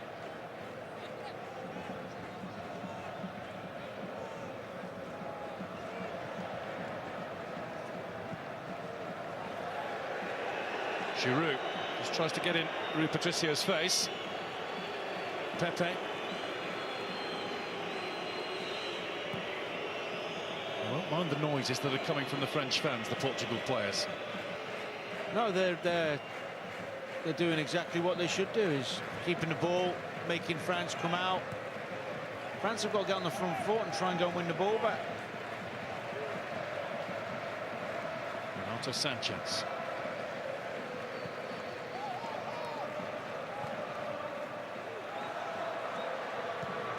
Played in by Ricardo Quaresma. It looked more of a push than a shoulder-to-shoulder challenge from João Mario, who's just got to watch his step a little. Silly, wasn't it? Didn't need to do it. Quaresma put in a great cross there. Someone's got to be bursting and busting the guts to try and get in there and get on the end of that. It's in a dangerous area. Portugal haven't registered a shot on target yet. Mentioned earlier the final that they lost on home soil, 1-0 to Greece in 2004. The only goal of the game in that one from Angelos Haristeas was Greece's only shot on target. Might happen all over again.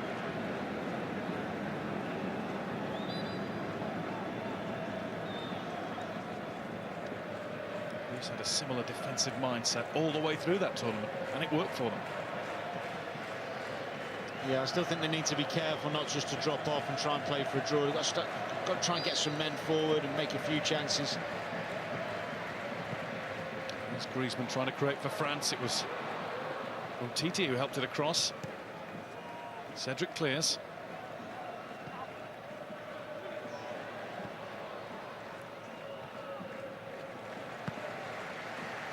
Portugal's throw-in.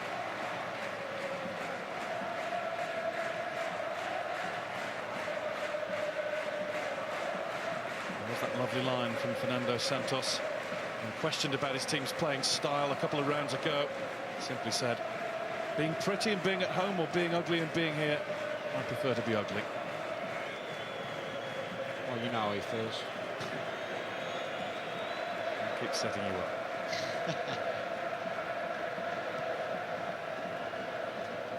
Jean Moutinho.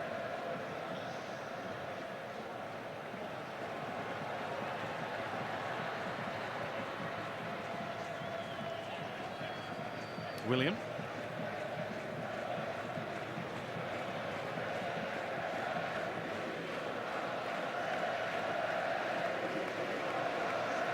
Cedric trying to scurry away from Coman.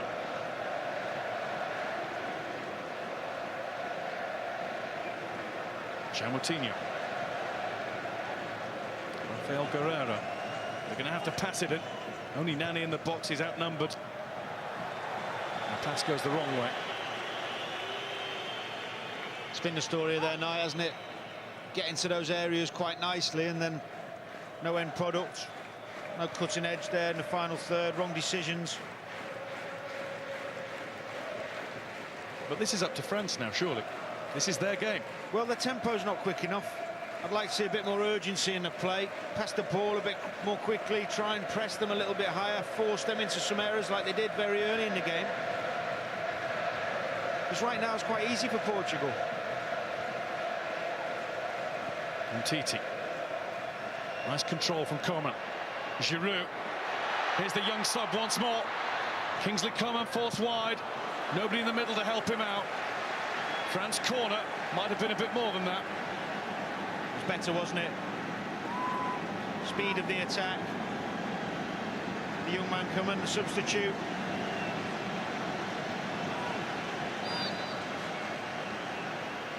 Pogba's ready to jump. Griezmann in. Missed by everybody.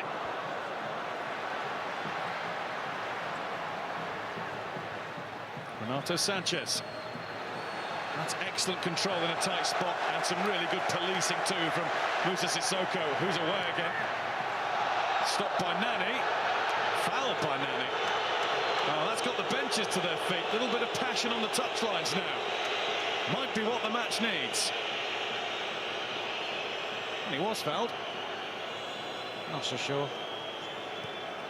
What happened to a good old shoulder to shoulder? Claiming a foul there, I think Moutinho.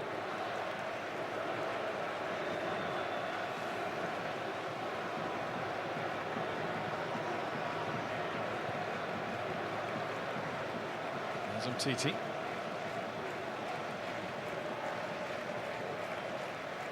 Koscielny. You just get little sparks of France upping their game, and then it all quiets down again. They must maintain the momentum. Giroud has it taken from him. Pogba.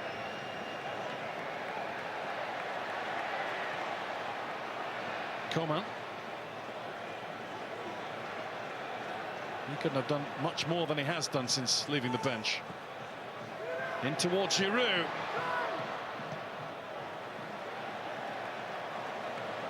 Missed kick from Sanya. Koscielny's there to help him.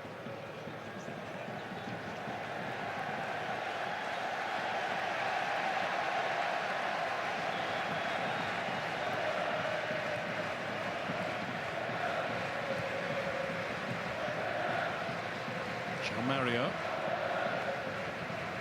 Griezmann.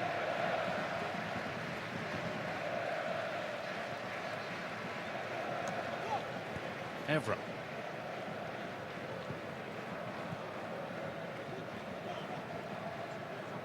Coman. Quickly back to his feet. Through to Giroud. Giroud brings the save from Rui Patricio. Sanya. Sissoko. One of his first models of the match. That's a good stretch from João Mario. He's only got Nani there with him. Ricardo Quaresma's trying to help out. Renato Sanchez there too now, but so are many, many blue shirts. Some space for João Moutinho. Nani. Cedric Suarez. Took too long, allowed Matuidi to get there and get in the way of it. Well, it was a good chance for Giroud, but made by that man again, the young substitute, really trying to make an impression. Coman.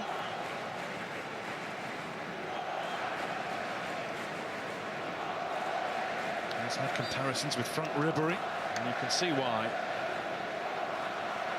Bustling, trying to make things happen. Bit of inventiveness in the French game now. Yeah, he's been nice and brave. Trying to go past Booby, even slipped there, didn't he, during that run, and still managed to come out with the ball. Certainly made a difference.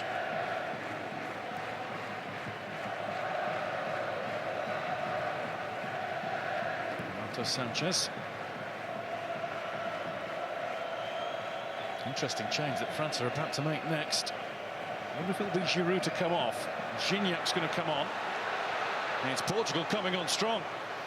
Rafael Guerreiro leaves Sissoko behind. There's Griezmann. Managed to withstand the challenge from behind of William. And now Matuidi.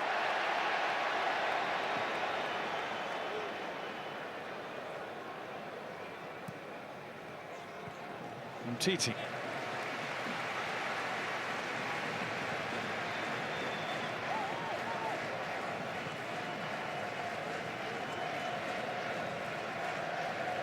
Coman. Coman's beaten Cedric Suarez. There's Griezmann, and Giroud got in his way. He was all set to hit that with his left foot.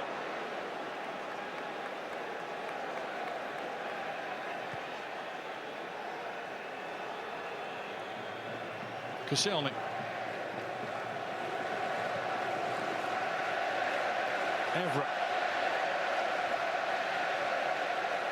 Coman. Nani stops the cross.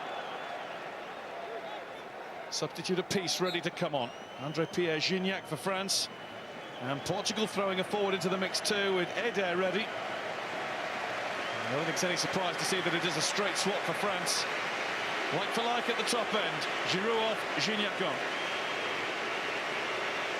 Giroud's chance there. Didn't quite catch it. Tight angle though, decent save from the goalkeeper. And the Portugal substitution is going to see Renato Sanchez come off. Yeah, he's dropped in energy. He hasn't been demanding the ball. He's hardly been on it actually in the last 10 or 15 minutes, but can be very pleased with his tournament. Showed great maturity for such a young man, super talent. And it's Eder to come on. Didn't exactly burn it up at Swansea in the first half of last season. Went to Lille on loan. That move has now been made permanent. So his regular football play just a couple of hours up the road from here.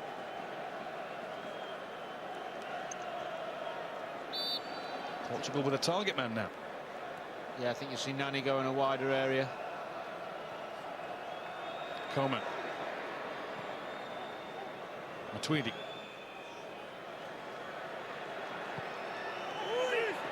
To Griezmann to go for that. And Rafael Guerreiro didn't get anything on it. Then it hits Sissoko, who's unlucky.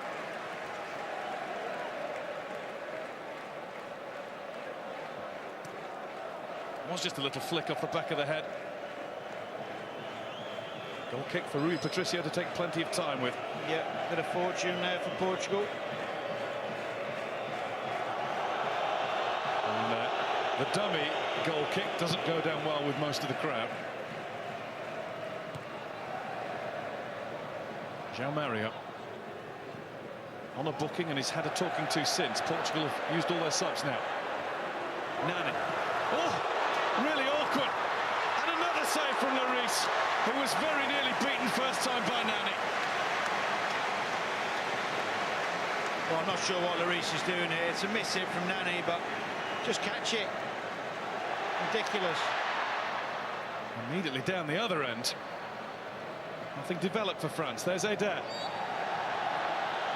Bumped unfairly by Titi. Free kick Portugal. And it's going to be a yellow card for the young centre-back.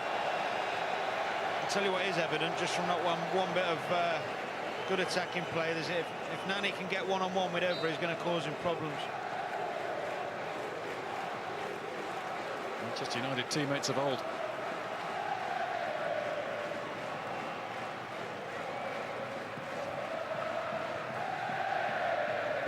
Really has gone wide. Quaresma, out will come Rui Patricio. And less than 10 minutes of the 90 to go. This really is in the balance. It's got the feel of a one-goal game. Yeah, definitely.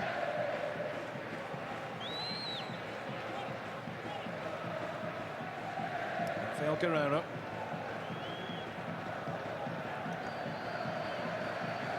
See, this is where I was on about France. I mean, they can come and press this ball. Take a bit more of a risk, come out of position, get some pressure. Nani. João Mario. Nice Portugal move this, João Moutinho. And Nani, well, it was there to be struck. And strike it hard he did. Yeah, well, it was a good move, nice build-up. Not much pressure on the ball. Before you know it, you're in shooting distance.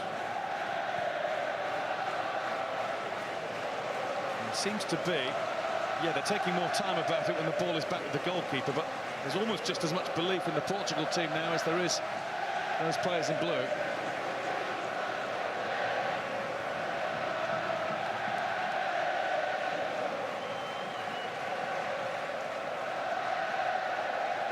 Titi. Adair was in a little late on him. Mark Clattenburg saw that. Griezmann to Sissoko. Jose Font on guard as he has been all game. His is a great story. International debut just short of his 31st birthday. He would never have thought he'd be in this sort of occasion. Played well. Goal kick.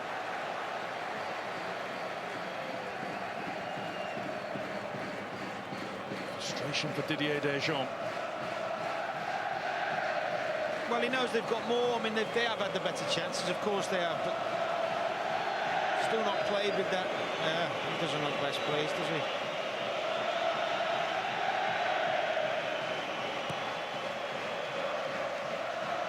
Might have been a few thoughts of why didn't our number 7 stay fit and on the field. That sort of player that wins a game as delicately balanced as this. Yeah. We'll never know, I'm afraid. What he can be proud of is their performance since he went off. They've dug in, they've played some OK football. They've lacked creativity and a cutting edge, but they've stayed in the game.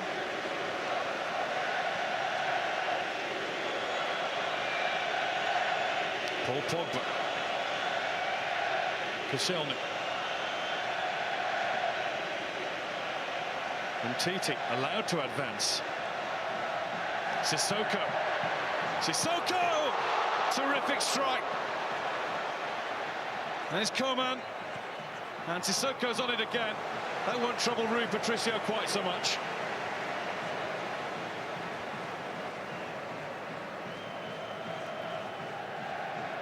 It was really positive again, wasn't it, from Sissoko?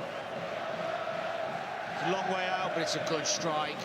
Decent save from the goalkeeper, one you expect him to make.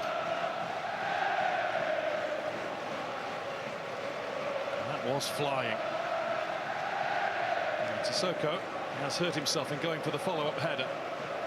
He's still down and will need a bit of treatment. There's plenty of water being taken on board as well. We haven't mentioned the conditions. It is a particularly warm and muggy night in Paris. And as things stand, there's going to be an extra half hour of football to be played in the humidity.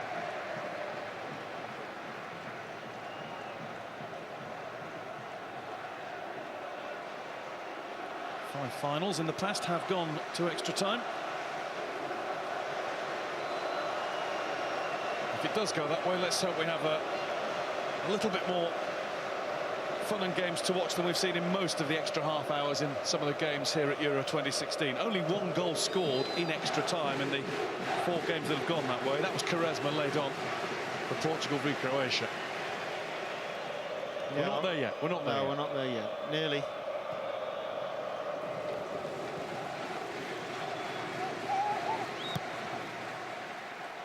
Eder. It is off Everett. Nicely for Pogba. Sissoko. Koscielny was thanking him for that one. Now Gignac. First time he's got on the ball.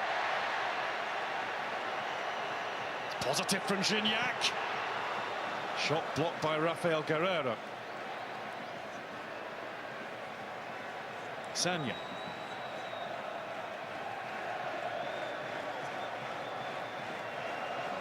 Tweedy to Koscielny. Pogba showing for it.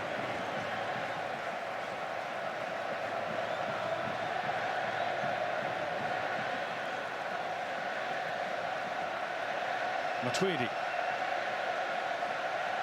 Griezmann came running towards him. Not an option that Matuidi wanted to use. Not there. Coman. It's a very good touch tackle from João Moutinho. Eder. Well done. In came Matuidi, too strongly. Good forward play that. Strong, get your body in, get the free kick for your team.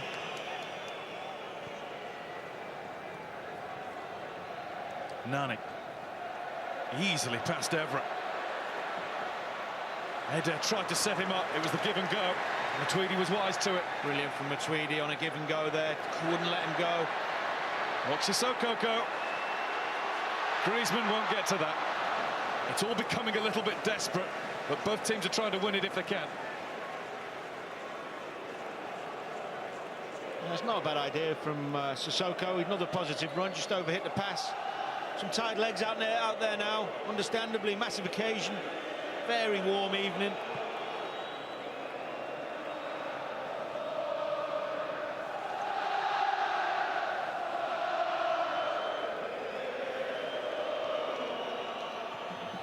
Coman. Deborah can't put the brakes on and find reverse.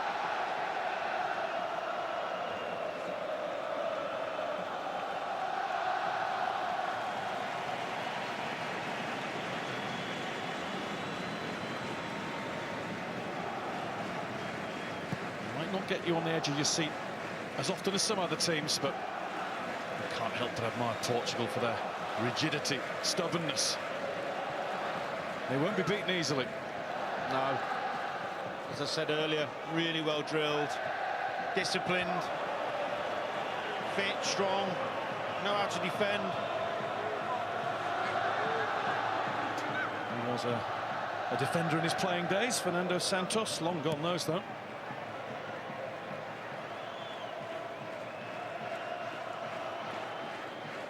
If the floodlights go, well, he's got a degree in electrical engineering. Clever man.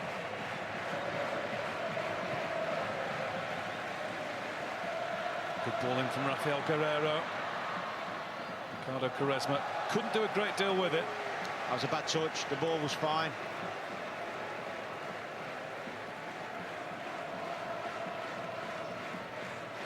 And although that looked as though it was ending with a nice friendly touch, and I think Koscielny was best pleased about it.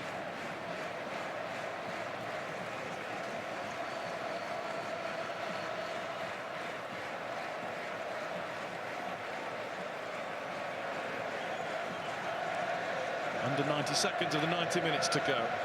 2 or 3 to be added on, maybe. Time for the big push.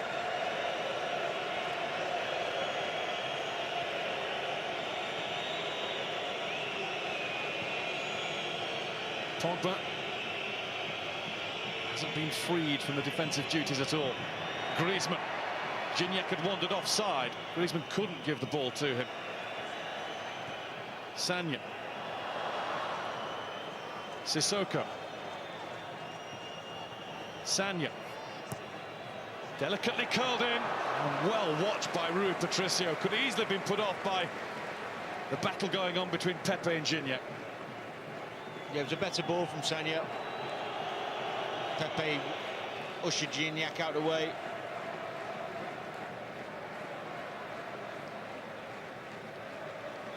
Leave time for Umtiti.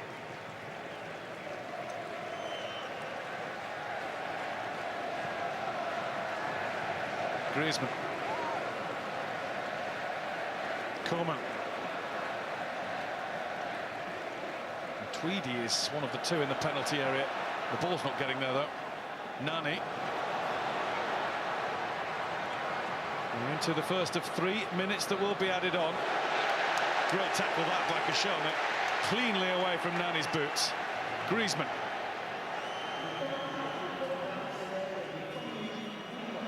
That's not going to work from Gignac.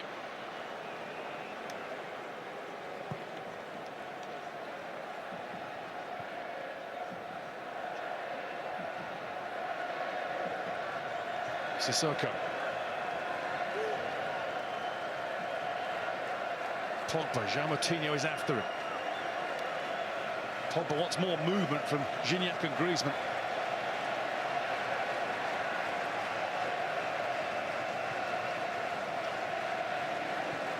He's not a playmaker, Pogba.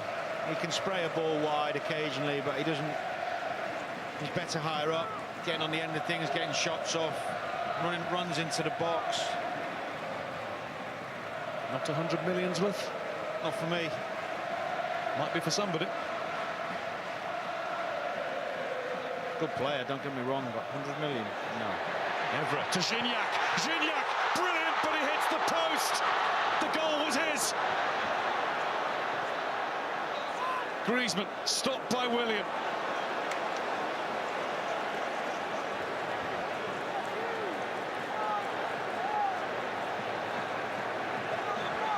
Well, I don't think we're going to get a chance any better than that. Sometimes you start thinking as a footballer, it might not be your night. Just putting it out there. André-Pierre Gignac there did everything but the goal. Yeah.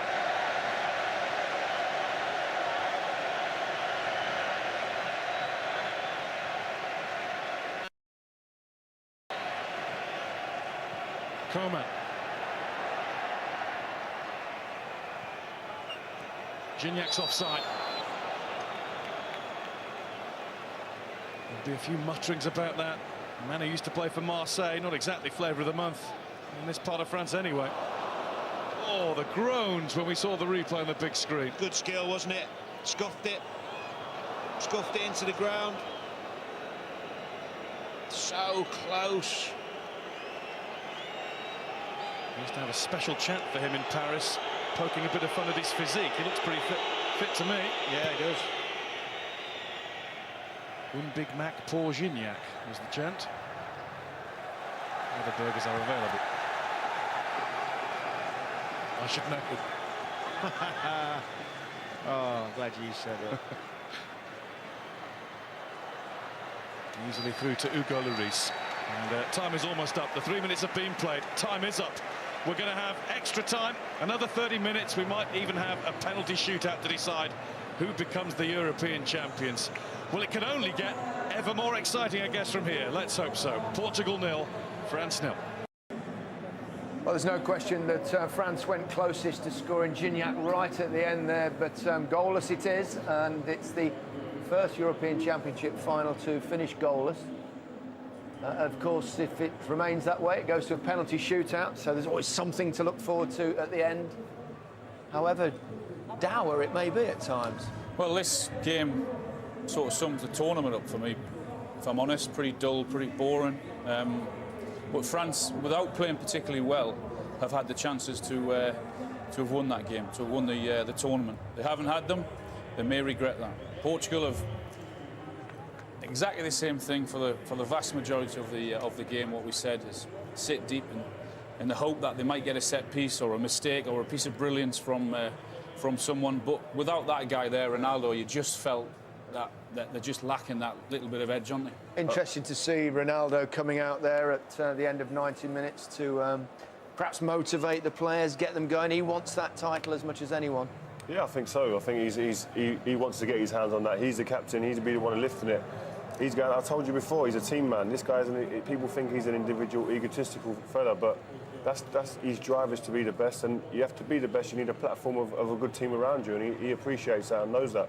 But I think Portugal really are sitting there waiting to go to penalties. I think the way they've played, the way they performed, defended very, very well, but not risking much at all. Not easy against Portugal, Thierry, but have you been overall slightly disappointed with the French performance? They've not created too much. I was, in all fairness, waiting for this type of final, and I was calling for someone to unlock something. I think Kingsley Coman at times was overdoing it, but at least he was trying to do it, and he put a ball, like almost the perfect ball for Griezmann, and he would have backed up Griezmann to score that goal.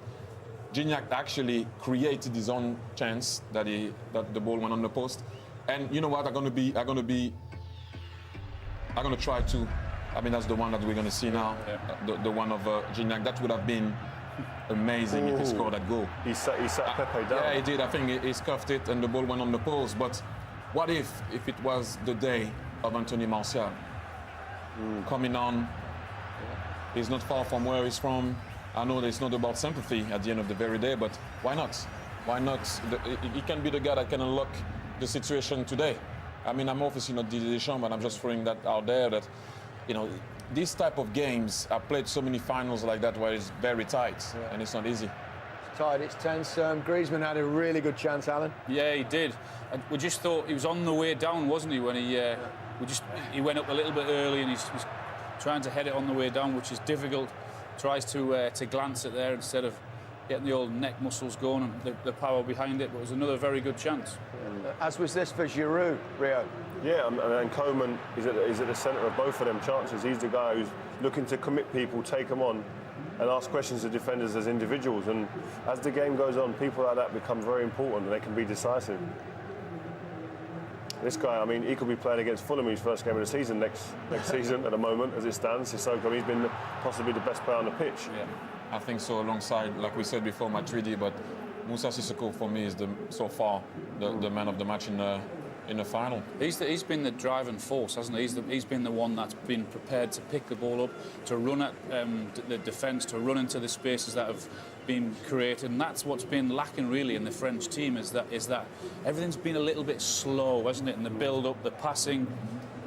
It's bravery as well. It's bravery as well. People think bravery is just about going in for tackles and stuff. Sometimes it's getting the ball, receiving the ball, then saying, I'm going to take the ball forward, take the team forward. And Sissoko's done that great today. That's why I'm talking about Martial, because Martial has that in his locker. You need a guy that's going to be brave. We saw at times that Kingsley Coman, on the ball that he gives to Giroud, that he overdid it, he fell, but he created something. He got up, gave the ball. It's about desire, commitment, and trying to go forward. And he's doing that. That's why I'm thinking that Martial has that in his locker. Hopefully, maybe Didier's going to think about that. But you know, it looks like it's going to be a mistake that's going to decide that game.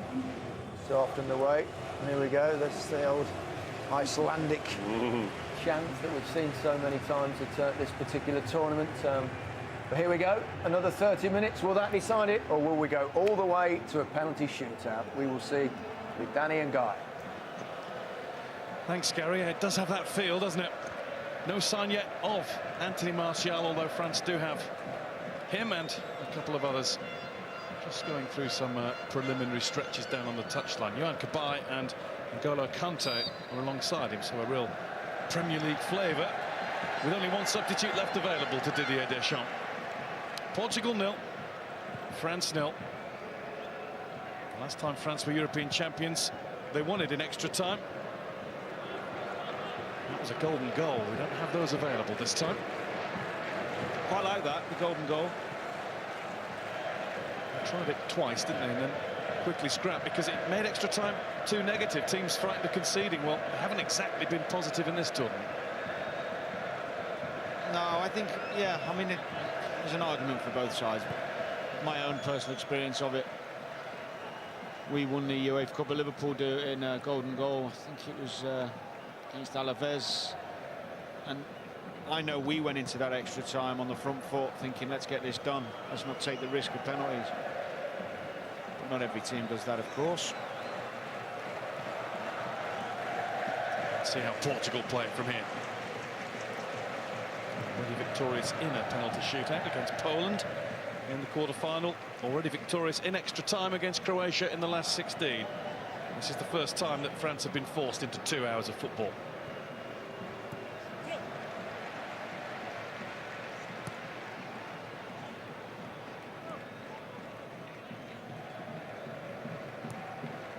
Reece to Samuel Umtiti. Barcelona bound after this competition.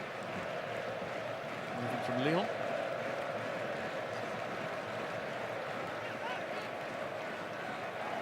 Sissoko. Griezmann.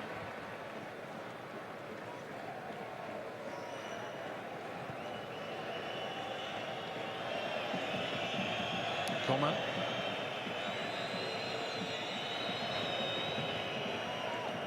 Gignac. It's a battle royal with Pepe. Coman.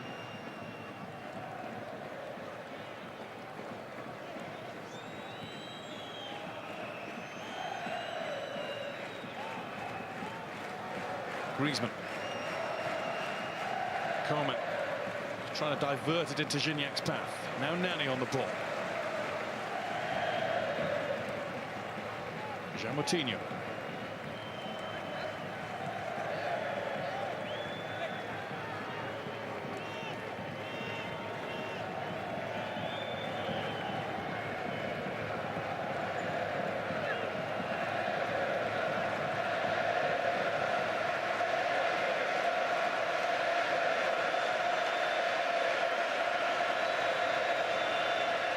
For Les Bleus to go alley, they've got to get the ball.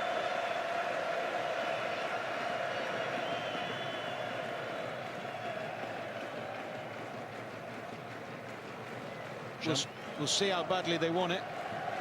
It's up to them now. Do they want to take the risk of penalties, or have they got the energy and the desire to get after Portugal?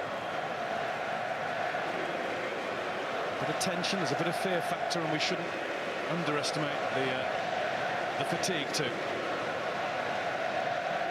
Pepe.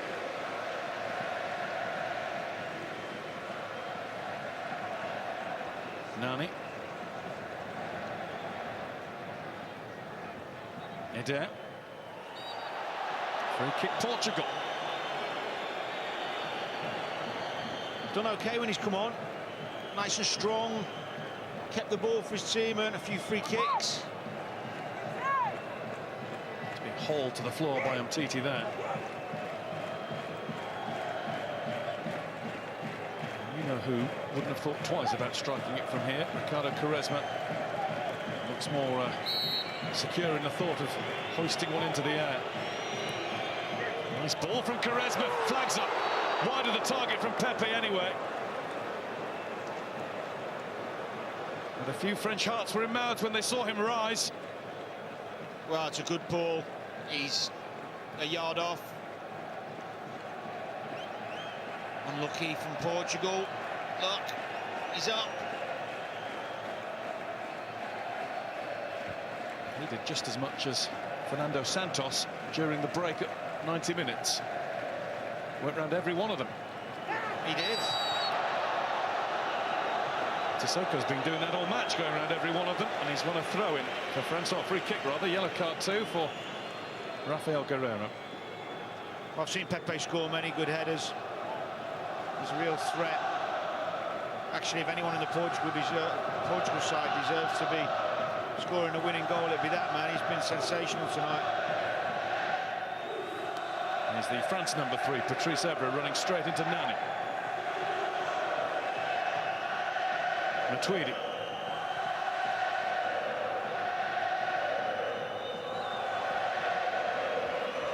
Titi. Sissoko's drifted in. It's a tired ball into the box from Blaise Matuidi.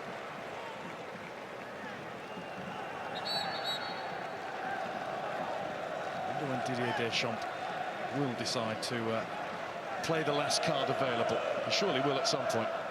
I think so. Martial would be the obvious call, wouldn't it, with his ability to go past people.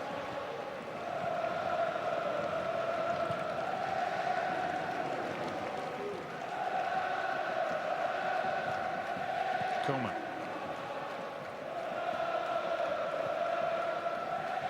Tweedy.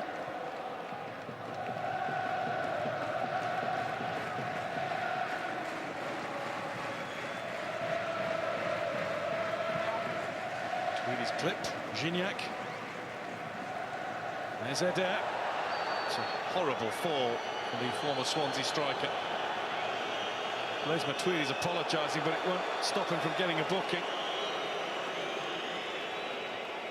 Well, we're going to see this now from the Portuguese for sure. Take their time, stay on the floor. He's actually stopped Matuidi. He's done nothing wrong. It's not a booking. Trying to make sure the collision didn't happen, but it's a nasty looking one from Eder coming down from that height.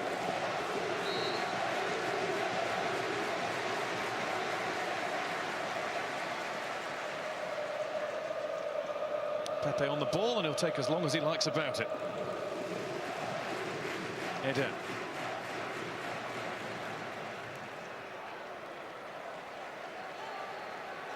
I've been really impressed with Nani. His fitness levels, strength, variation in his play, sometimes spinning, sometimes coming to feet. Been really good. Pepe.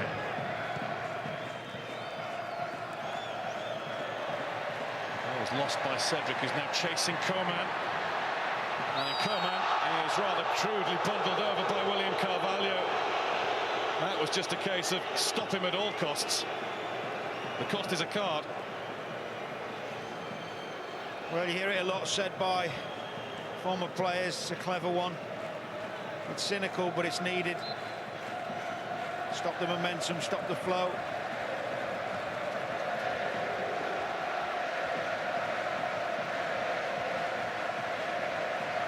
And Griezmann's coming back to take this free kick.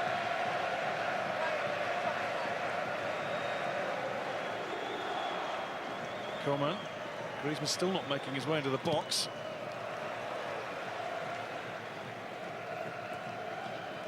There he sells Ebra woefully short. Nani. Eder. Not enough on it to find João Mario. Coman. Not quite enough on that to pick out Pogba. Matuidi's energy levels have been absolutely brilliant. He's been non-stop. Thierry talked about him in the studio, but...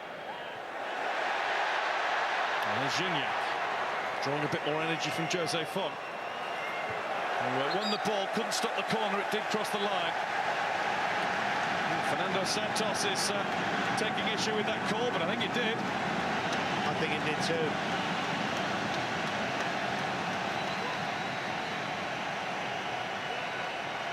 Certainly did. France corner. 10th minute of the first half of extra time. Griezmann in. Another one successfully repelled by the Portuguese back line. Koscielny caught. Griezmann. Griezmann tried to play Gignac in. He might still be in. Griezmann.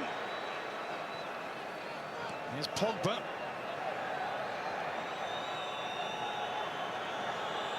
Pogba versus Rafael Guerreiro. He kept it somehow, and he keeps France threatening, but he can't win the corner. He's trying to just cheekily play it off the shins of his opponent. No, I think it is a corner. Oh, it is. It has gone. Frustrated with himself for not doing more. Well, it looked like he'd beaten him at one point, then he tried to beat him again, but... Koscielny's battling on. He took a real whack as he slid to poke the ball to a teammate to keep the pressing going. He's trying to attack this, but it's well over him, and it's past everyone. And listen to the crowd reaction to that. Griezmann's just not had a night. He's had a tournament, but he's had a stinker tonight. Well, I mean, he's not been up to his normal standard, but I wouldn't say a stinker. I think it's been hard for him in a congested area of the pitch where he likes to get on the ball. The header was probably his big moment that he somehow missed the target with, but good players keep going. He's still got time to be the hero. Might still be one big chance for him. Has he dropped too deep? At times. I think at times he has. Wants to get on the ball and try and make things happen. Sissoko lifting one for Gignac.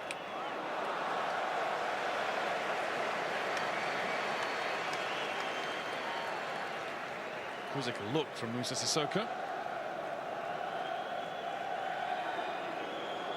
Done okay, Gignac, since he's come on. He's got good feet for a big man. Saw that when he put Pepe on his bump.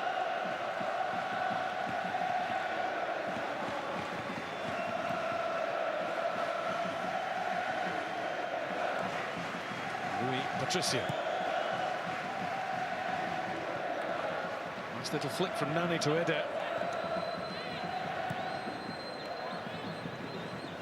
Evra. Took that anywhere. Eder. Nani. Portugal corner kick.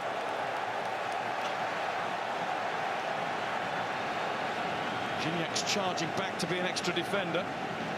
Here come Pepe and Font. This is their best chance. By a mile, set play. Can Pepe or Font use their power and their presence?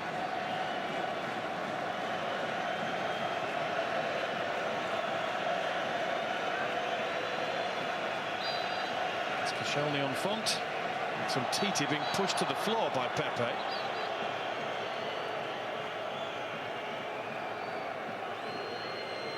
Vandenberg's had a relatively comfortable night and he's handled it well.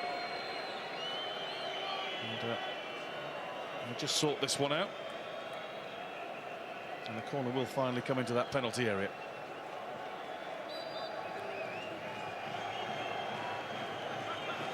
Look at all the pushing and shoving. You can see where Ricardo Quaresma is charged with putting it. It is a good delivery to just the right place. Lloris couldn't hold it. Griezmann. Coman. Smothered by João Mario. Did so well there, João Mario. Track back. Great fitness levels. Chance for Portugal. William Carvalho.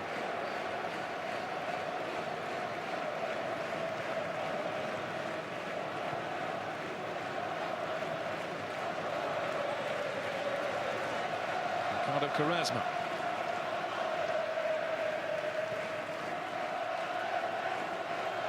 Nani. Curling away from Lloris, who's quite happy to let it. This is the chance from Eder. It's a good header down.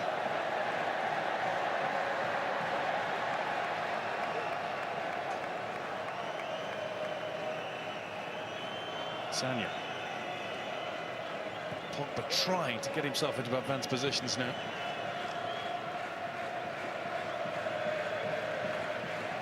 Here's Evra.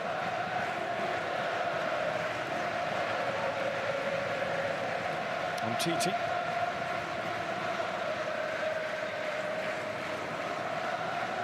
Coman. Dispossessed. Eder to William Carvalho.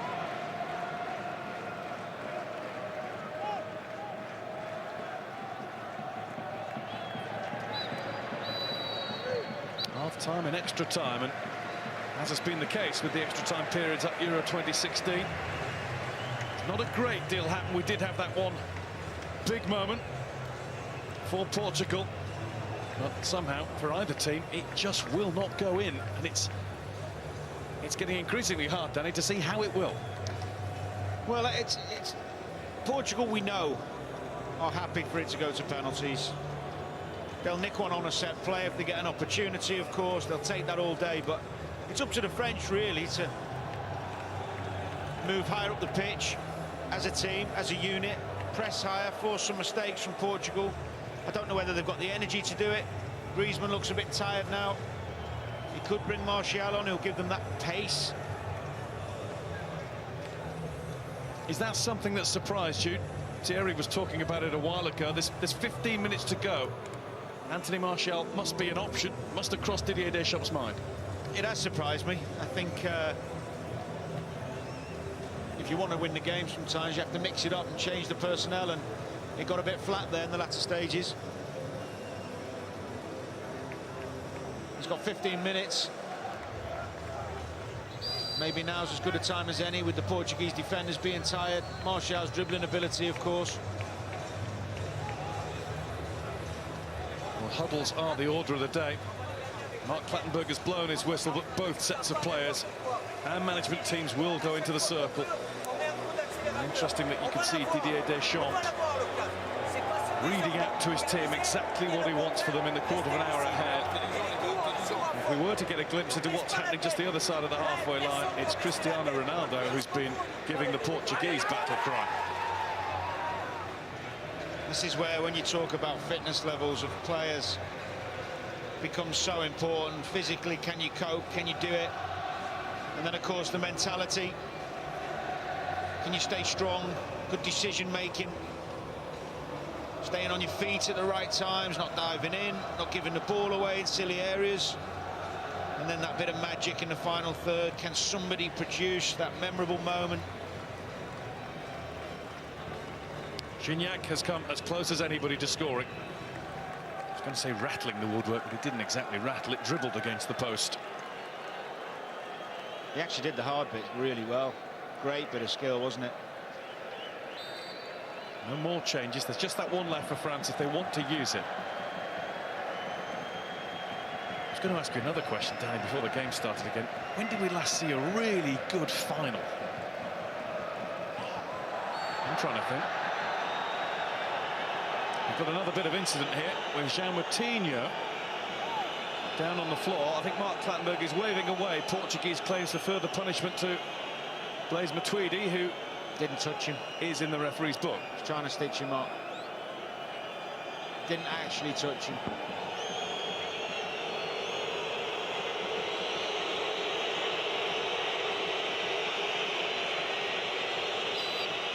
How ridiculous is that?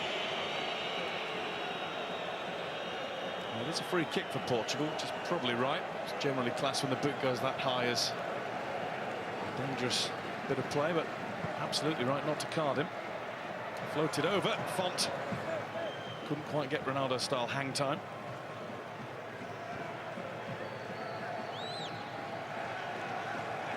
France throw.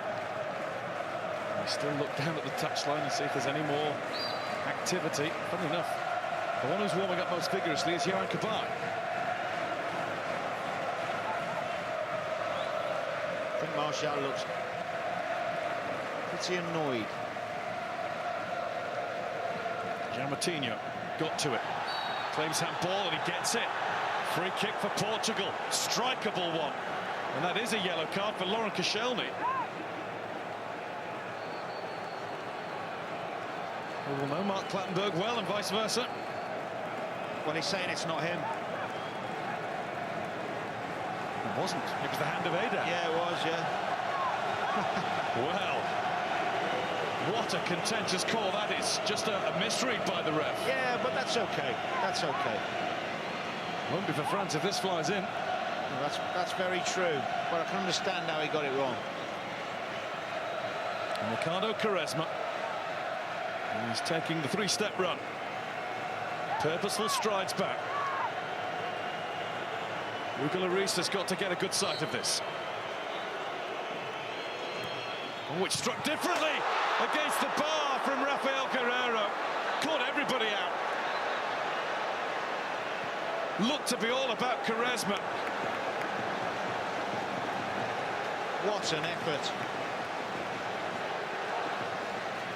He's beat Lloris.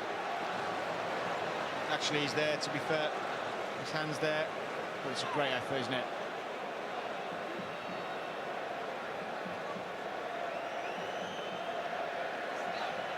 Twice Portugal have hit the frame of the French goal.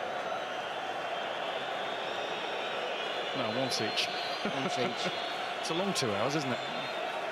You had me there from now. I'm thinking myself there.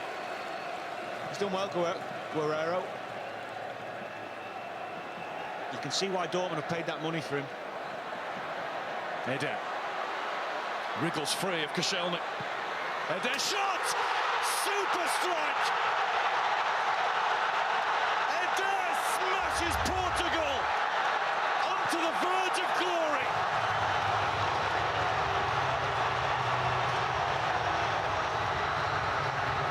The start of France stunned, but for a huge pocket of Portuguese. He meant that. Guy, I talked a couple of minutes ago about magical moments. I certainly didn't expect it to come from this man, but what a goal. We talk about his strength, touch, and why not? Smashes it in the bottom corner. What a goal. Not sure what the white glove's all about in the celebration, but who cares, because that could be the biggest moment of his life. And as the France inquest begins, Fernando Santos is the only body in the Portugal camp who managed to keep a lid on it. There are tears from Cristiano Ronaldo. They're almost there. They've got just over 10 minutes. Sissoko is off, and finally Martial is on. Rescue mission for France. I see some urgency now from the French. Last minute of full time, Gignac hits the post, and I said then, sometimes you get a feeling not meant to be.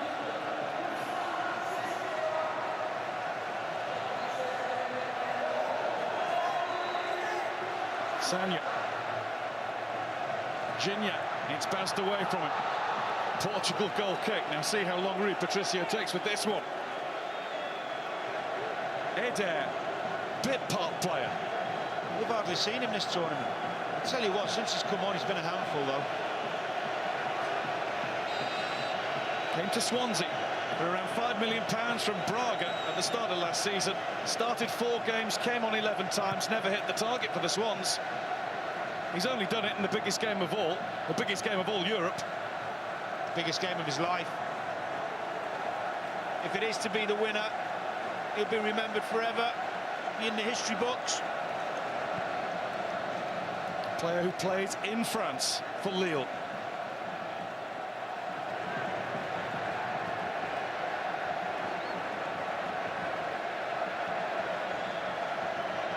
Here's Koscielny.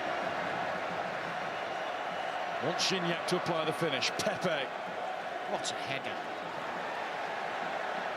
Here's Evra. Griezmann. Blocked by William Carvalho. Eder again. In goes Koscielny strongly. And it's a France throw.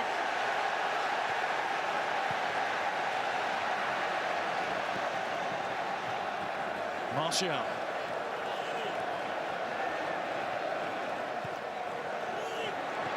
that comes Rui Patricio. What a good catch that is. Played well, hasn't he, Patricia? Patricio. You say Patricia? Yeah. I'm still in shock, honestly. What a goal that was. He's had a really good tournament, the Portugal goalkeeper. Sporting Lisbon's #1 for nearly a decade now.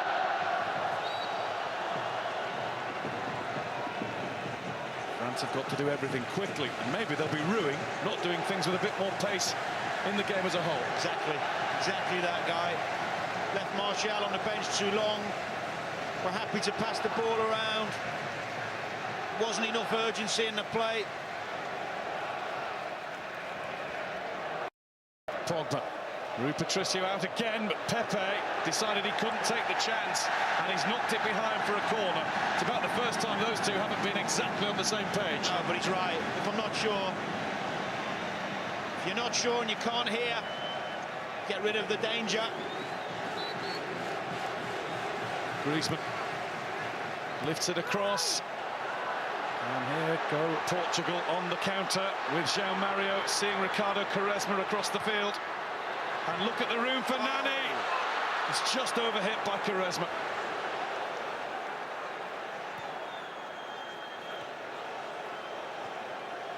Nani tricks his way past Coman. Ronaldo is kicking every ball. Looks pretty fit down there at the moment. Does. Joe, it's worse when you're in the dugout sometimes, whether you've come off in a game or you're a substitute. You're wanting the team to do well and you can't do anything about it. You feel like a fan. And Portugal anger because they felt sure that Eder was pushed.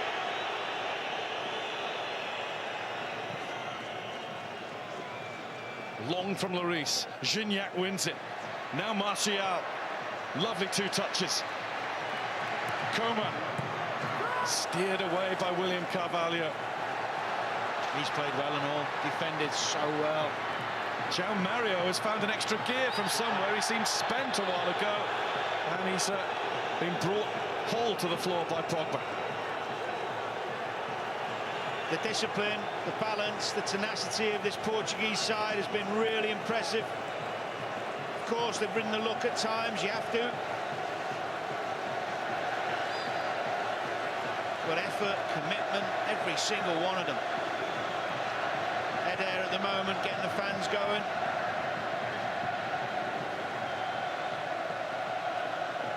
There's Nani. Portugal 5 and a bit minutes away from their first ever major trophy.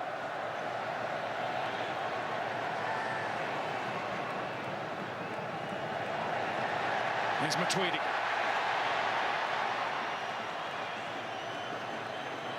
Martial.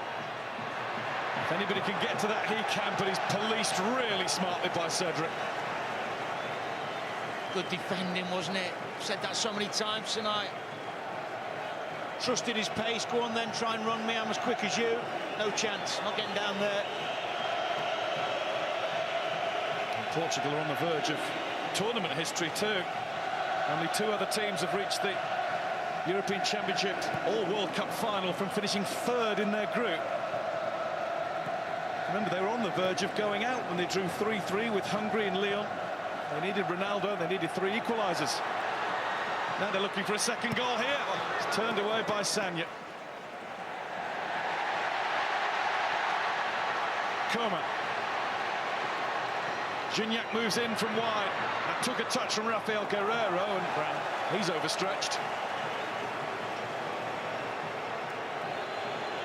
I say, the only 2 other teams to go through into a final from 3rd. Argentina in 1990 lost to West Germany in the World Cup. And Italy 4 years later lost to Brazil on penalties. Well, Portugal are only about to win it. I get that argument, but I would suggest in the group that they weren't the 3rd worst team. They had enough chances to win 4 matches against Iceland. Well, that's the point actually that Fernando Santos has made. He raised his eyebrows yesterday when the defensive trait came out again, and he just said, well, we've had 36 shots on target at the tournament. It's the same as France. Some of France's have gone in. Well, stats you can use and manipulate however you want as a coach or a player. The simple fact is you have to find a way to win.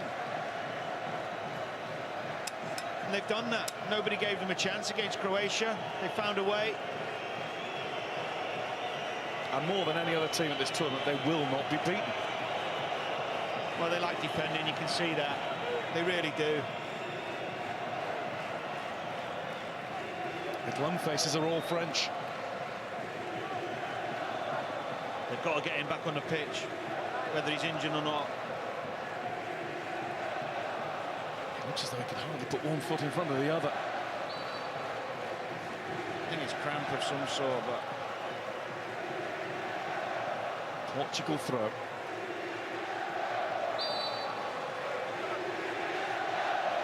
The noise level just risen on Ronaldo's command. Gesture towards the Portugal fans.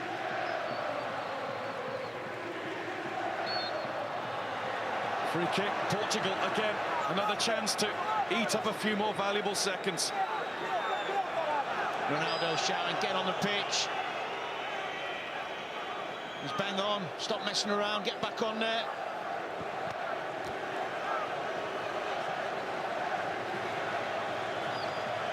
It is Ronaldo forcing Rafael Guerreiro back onto the field.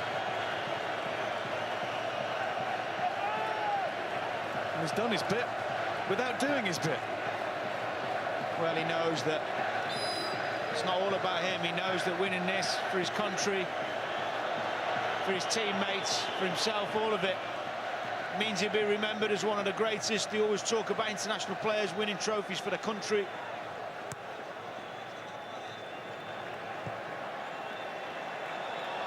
Here's Koscielny. Quaresma's gone back into left back because Guerreiro can't run. Not sure about that. Martial. Jean Moutinho gets it away, and the next touch finds Eder. Up towards Ricardo Quaresma, who's burst downfield all of a sudden. Yeah, he was onside. And he has support from João Mario. Sanya just about keeps France in the game. Just about. They've actually been good in extra time, Portugal. Second period. French haven't got enough energy.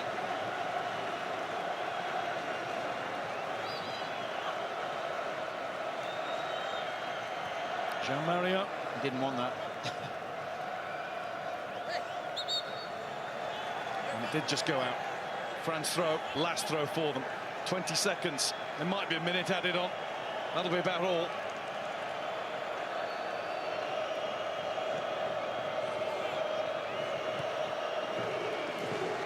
They do win it. Ronaldo acknowledges the effort and work rate of his teammates tonight. Matuidi, Evra. 2 minutes. 2 more minutes. There's a groan from the Portuguese in the stands. Eder. Where's he going? Nowhere now. but he'll take his time getting back up again. Free kick for the team in deep red. He's done that well. Strong, keep hold of the ball.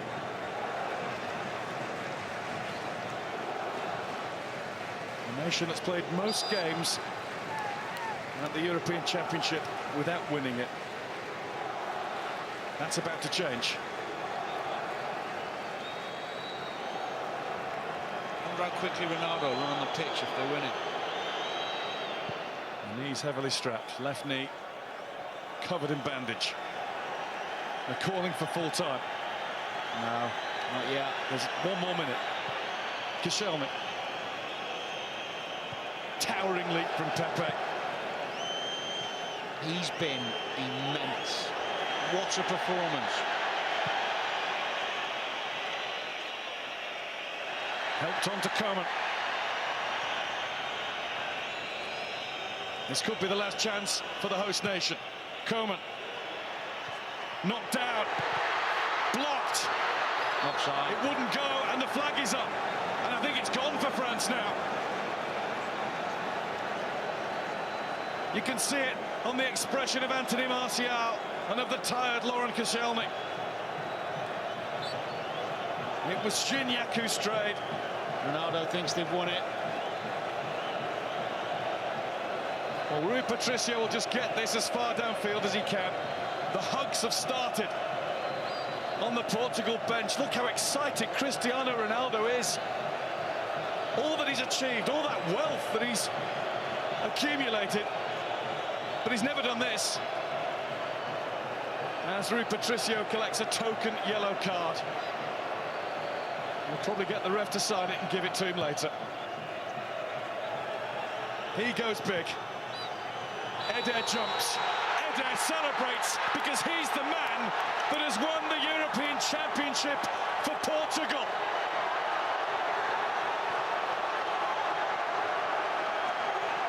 Their heartache as hosts 12 years ago is now being played out by France. Portugal do to them what Greece did in Lisbon in 2004. There are French tears, there are Portuguese tears for very different reasons. There is no sunshine ending in Paris. Oh, Pepe's done so much, he can't keep it in. It has been a monumental effort by Cristiano Ronaldo's team. I'm sure many of them, Danny, thought it had gone when he limped off. What an effort. Well, I thought everybody did, including myself. So much credit to the players who were left on the pitch, defended for their lives, played with some quality on the break, waited for their opportunity. Their fitness levels were fantastic. And what a goal to win it. Superb. Credit to them. Portugal take the prize. Portugal won. France nil. Portugal are the European champions of 2016, and Ronaldo's tears of despair turn to tears of joy as he's hugged by his teammate and the winning goal scorer. The Portuguese fans go mad, a lot of them in Paris, as we talked about before the game. But for the French, despair in front of their own supporters. That's never happened before in a major tournament. Didier Deschamps goes from possibly a hero to perhaps a villain in the eyes of the French people, but that man, Santos, 14 competitive games as the coach, not one single defeat.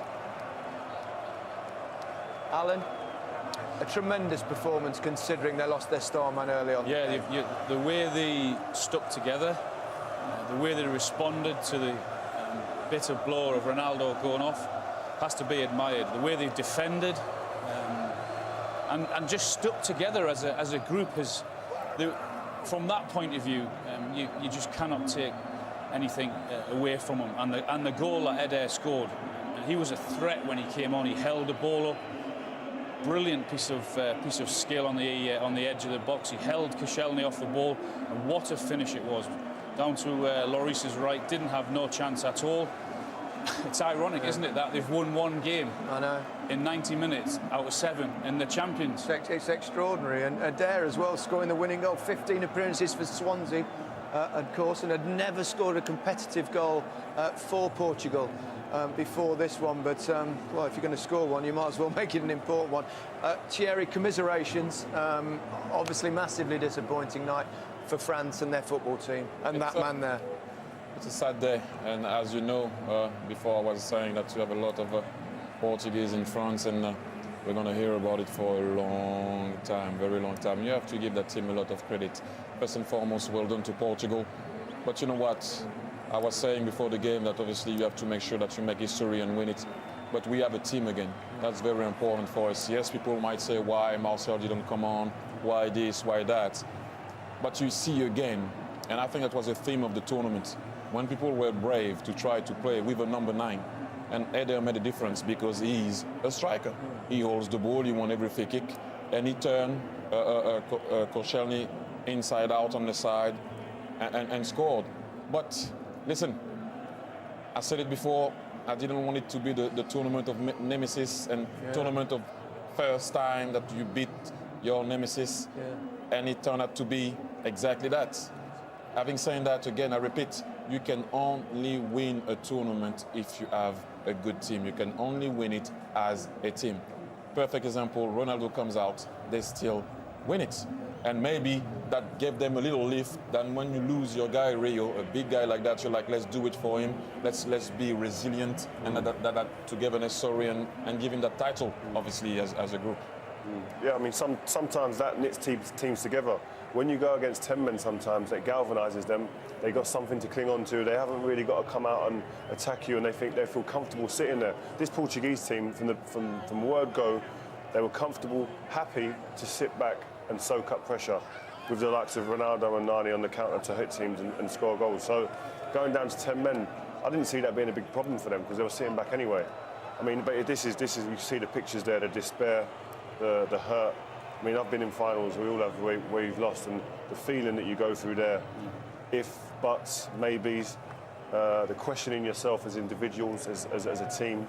And, I mean, these guys, Portugal. When you saw Ronaldo acting on the side of the field, we were saying with Rio, it's like a movie. It's like a movie.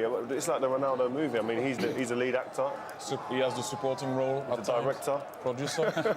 He's in charge even when he's not playing. Before the game, what you say is that look, let's have no regrets here. I think the France team will have tonight because they didn't play well. I know they had still had 2 or 3 good chances to win the game, but they didn't play well. We didn't see the energy, we didn't see the pace of passing from Payet, from Griezmann, from Pogba. There was definitely something missing tonight from that French team. Yeah, subdued. Yeah, exactly. It seemed so one-paced. There was no oomph in this team. There was no thrust, and that's why we were calling for Martial. We were talking about it, obviously, off air, and we were talking about that there was a weird rhythm into the second half and into the extra time, and it can only suit Portugal, like you said, Alan, before. Yeah. It can only help them to win the game, and he did. As we saw Ronaldo there preening a little bit, getting ready for that presentation, that magical moment. He's put his shirt back on, which is something. And you saw the Portuguese fans there celebrating. This is how the victory was received in Lisbon. This is the fan park there. And, well, it's their first tournament success. And when you saw that name of Portugal being etched onto the trophy for the first time, population of 10 million, hugely competitive football nation. They get to semi-final after semi-final, and that fella deserves being thrown up in the air with the bumps there. What a performance from the coach. Yeah, he had a successful time with Greece before they appointed him, the Portuguese manager. Very experienced, cute, clever, and you have to say well done because they've got a way of playing, and what they say to the opposition is, come and beat us, come and try and break us down. We're going to rely on a piece of brilliance or a set piece or something like that. That's the way they play, and teams haven't been able to do that with them, so you've got to say well done to the coach. If you go way back to the qualifiers, they didn't start well. I don't know if you guys remember that. They didn't start well at all. Bento went into an argument, I think, with Ricardo Carvalho and some of the older guys in the squad.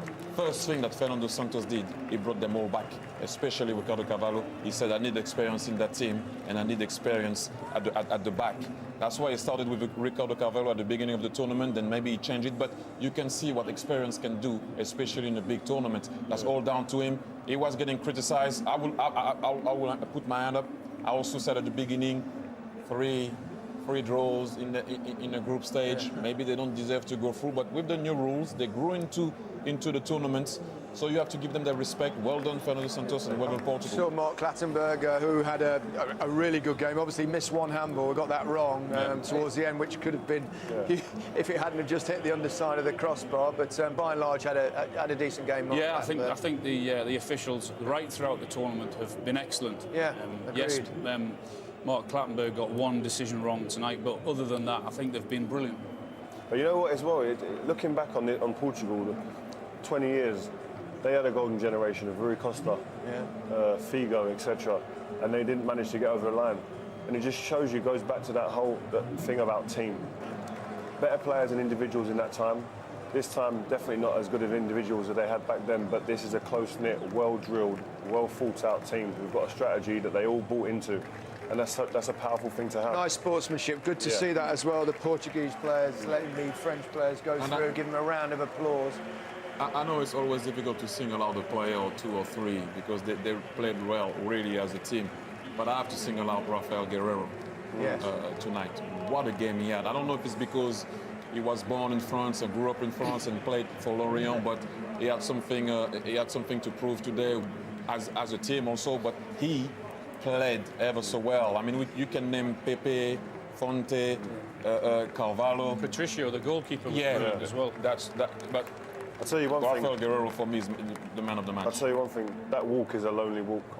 There's a lot of steps anyway, but when you're not picking up a trophy, that walk up there is demoralising. And I feel for Rio. I feel for Griezmann because I've been there in 2006. Lost the final of the Champions League, then lost the final of the World Cup, back to back. And that's the worst thing that can happen in the game. You almost say sometimes if you want to lose, if you have to choose, you want to lose in semi-final. He looked shattered tonight. He looked really He looked tired. absolutely shattered. I'll tell you one thing. Have any of you got any of your runners-up medals? Because I haven't. I don't know where they are. They got thrown away. I don't even know why they even give them to you. Koscielny didn't even put it on. Seriously, because you don't even want it. Why are you going to put that anywhere on your mantelpiece? I mean, Pat, I know what it means to him being in the change room for 8-9 years with him. France was his everything. Disappointment at the World Cup when it didn't go the way they wanted it to go. I suppose it makes it worse as well in many ways, Thierry, losing in front of your home supporters, as the host nation in a final. Listen, I'm not trying to find any excuses for that team, but that team has been brilliant in a way. Maybe they didn't play the final that people were expecting, but again, I repeat, we have a team. Again, let's not forget about it. Let's not forget about what Didier Deschamps did. Let's not forget about what that team has done. Obviously, they didn't finish on a high note and made history. But with what we went through as a country in terms of events outside of the field and events back in the days on the field, well done, in a way. Yeah. What about Didier Deschamps? His legacy, what will that be? I think they will still keep him. Whoa. I think they will still keep him. I think he has done well. People will question why Conte didn't play. Obviously, when you don't win, why this, why that. But I still think he's the man for the job, and let's see if we can qualify for the World Cup. Well, the Portuguese players are now going up to receive their medals and, of course, the European Championship trophy. These self-proclaimed ugly ducklings have turned into swans. Guy Mowbray, all yours. Well, there can rarely have been a more determined bunch of boys than this one. The Portuguese men of war, every one of them, masterminded by Fernando Santos. He's coached all of Portugal's Tres Grandes: Sporting Lisbon, Benfica, Porto, with varying degrees of success. And that could have been one of the saddest sights of this tournament, but instead, even Ronaldo's bandaged up knee is a thing of celebration tonight. So shattered, they can barely climb the steps, but I'm sure there'll be an extra burst of energy, Danny, once they get to the top. Oh, it brings back so many memories, thinking about going to pick up a trophy. It's the ultimate in football, but this is international level. This is for your country. This is something that very few players have experienced, and you can see in their faces. I mean, it's an amazing story for a team who aren't fancied before the tournament, aren't fancied during it even. And you said the word, team. We were led to believe this was a squad that was all about one man. I think they've shown tonight that they possess character, they possess quality, and what Ronaldo does is he gives them the icing on the cake. He's the one that can change the games. Tonight they didn't need him, but people won't remember whether he played in the final. They'll remember he was the captain of the team that won the first trophy. Next to an unlikely hero, Eder. The winning goal thumped past Hugo Lloris, which stunned the Stade de France. Credit to most of the French supporters who have stayed to see the Henri Delaunay Trophy, their trophy named after a Parisian who was the first Secretary General of UEFA, his brainchild. And it's going to be presented to the team on the other side. Isn't it brilliant to have a hero rather than a villain? Someone scoring a wonderful goal in extra time to win a tournament like this, compared to someone missing a penalty. Ronaldo, not the leading man this time, but he still gets up to receive the plaudits for best supporting role, because he played it to perfection down on the touchline, as his teammates did it for him and for Portugal out on the field. Perennial semi-finalists. They always seem to make the last four. They'd only ever reached one final before, and it all went sour for them on their own turf, just as it's done for France tonight. Well, all that's forgotten now. Every one of the squad, unlike the French, of course, will be only too happy to get those medals around their necks. Rui Patricio has been an absolute rock in the Portugal goal, a goal so well protected by Font, Pepe and co. Resolute defence, and with a goal or two in them at the other end. The Henri Delaunay Trophy has a new name on it. First time European champions. Kings of Europe are Portugal.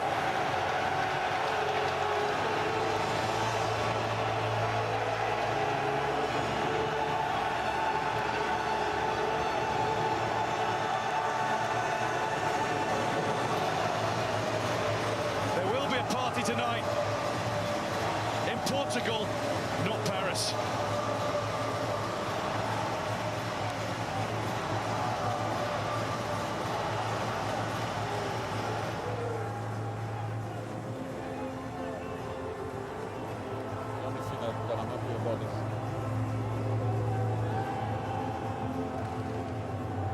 Portugal, the winners, lifting the trophy. Huge emotion on the faces of those players there, and well, they deserve that, don't they? What a moment for them, and what a moment for that country.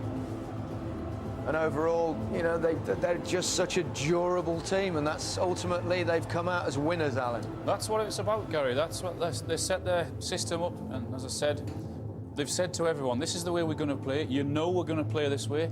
Come and beat us. Come and try and break us down. Not many teams could do it. Wasn't the best game of football we've ever seen, as is often the case in a final, but it was a cracking goal to win it. It was a brilliant goal to win it. He was big, strong, skillful, held Koscielny off there once, turns him, get off me, away. And the best part is that the finish was just sublime. Lloris has got absolutely no chance, and he's a top goalkeeper. He's this type of striker that I didn't enjoy playing against. He wants contact, elbows, kneecaps everywhere. But he's somebody he's aggressive. and he wants to get to goal as quick as he can. Sometimes stuff he does looks scruffy, doesn't come off, but he's always willing to receive the ball and take it, and he wants to engage in a battle. I mean, you see what it means to these guys here in pictures, tears of joy. Yeah. Listen, he was called upon, he came on, won every single ball. Yeah. Like, gave his team a break, free kicks. He had one opportunity to score. I don't even know if it's an opportunity to score. He just like pushed Koscielny away. He had to go. What a finish! There was a moment in the game where I think you start to think it's not going to be France's night. And if there was one, it was probably Gignac when he hit the post, Thierry. Yeah, actually, listen, give him a lot of credit because what he did to Pepe. I don't see a lot of people doing that to Pepe, especially in that tight era there. But you know, I just. You know, he scuffed it in a way. That's what you will see on the replay. That's what allows the ball to go over the leg. I think the right leg of Rui Patricio. You're going to see it here. But you were talking about dinking the ball. But like I said, it's not Messi though. Yeah, but at that particular moment, at that stage, to think about doing it, it's not about executing it. It's about thinking about it at that stage and at that particular moment. Yep. Griezmann wins the Golden Boot, twice as many goals as anybody else, but did have a couple of opportunities, didn't he, tonight? Both headers, but didn't happen for him. Not his night. No, it wasn't. It wasn't his night. Yes, you've just mentioned it. He's got the Golden Boot, and he's probably been the player of the tournament, but he'll be thinking about these for the next few weeks. Especially that one. These two big chances, especially that one. That for him is a big opportunity. Yeah. And there is confirmation of the Golden Boot winner, Griezmann with 6. Ronaldo, of course, second with 3, thanks to his more assists than the other players. But and another thing, I mean, it's a. You know, I'm really upset for Antoine Griezmann because I think if France had won the Euro on a personal point of view, he would have had the Golden Ball right there. And we all know now where that ball is going to go. Indeed. Well, we've had, 51 matches, 4 weeks of football, 108 goals, I'm reliably informed, and Portugal are the winners.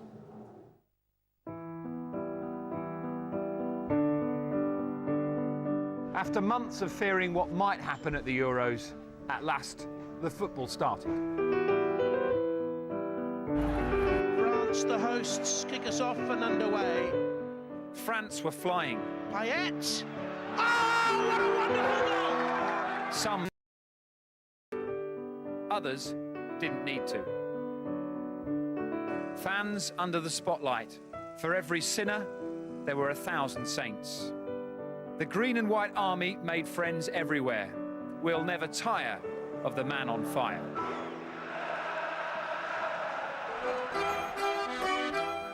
Others were smouldering.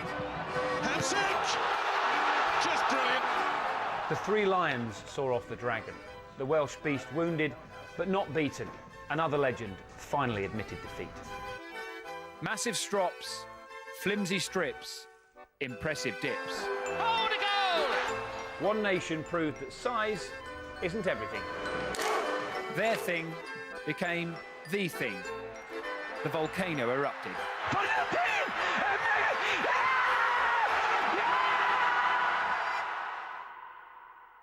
Some of the big boys were struggling. No one wanted to leave early.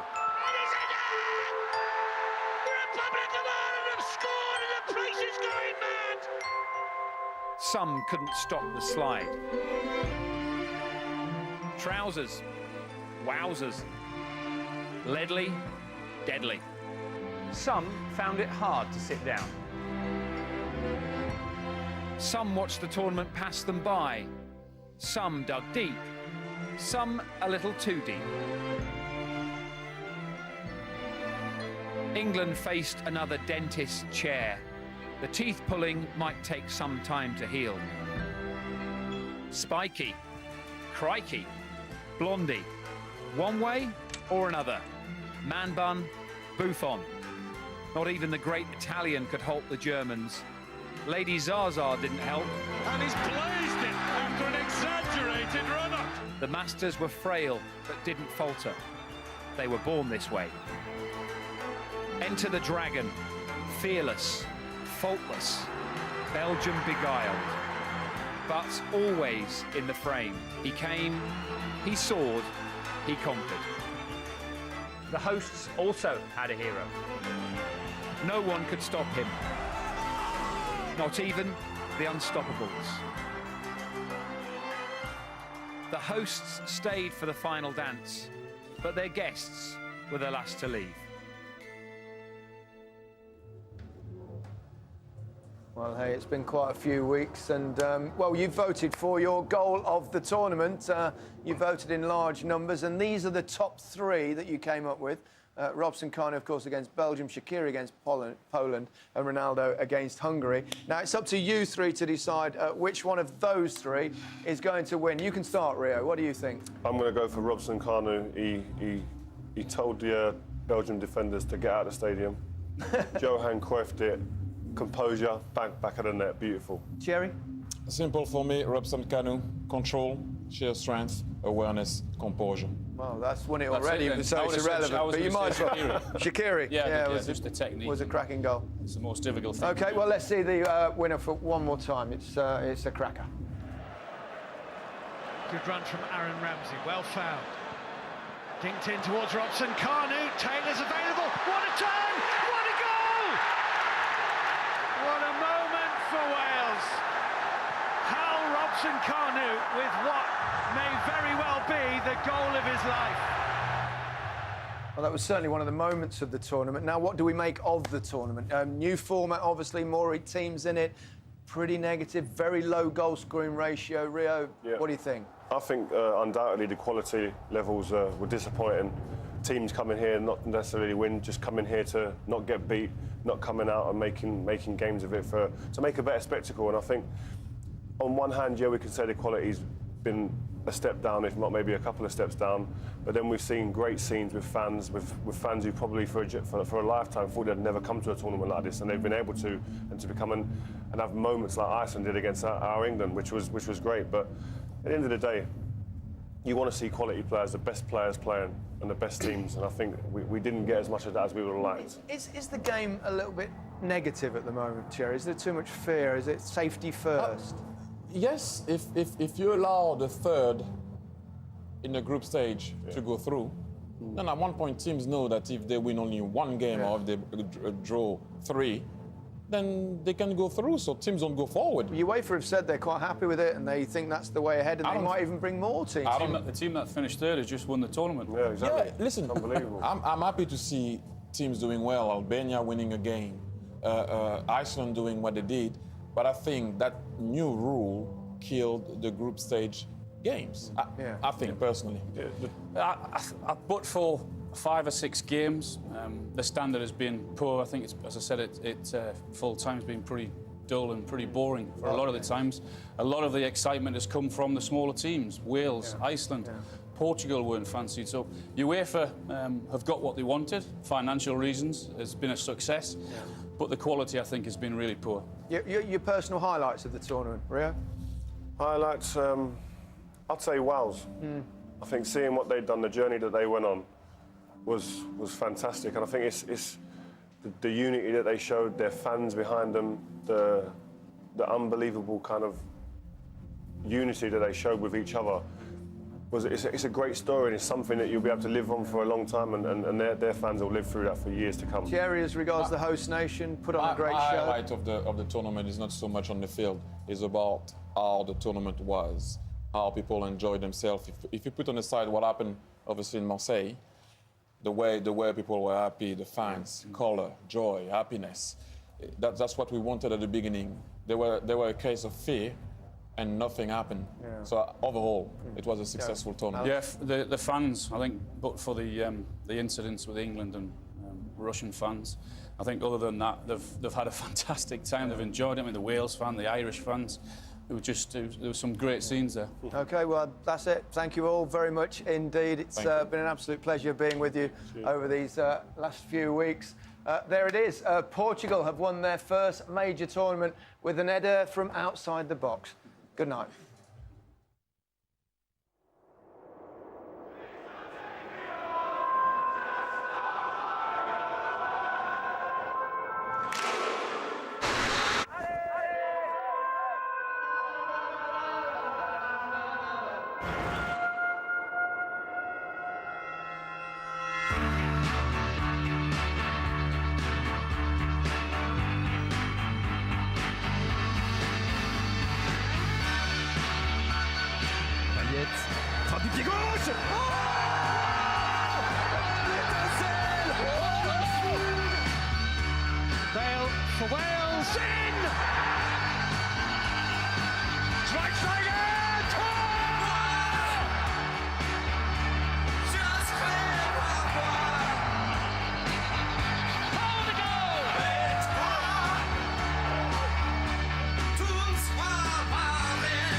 With another wicked delivery, and on they go to the quarterfinals.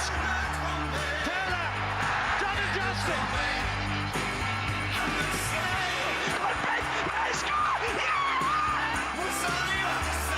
England's embarrassment is Iceland's ecstasy.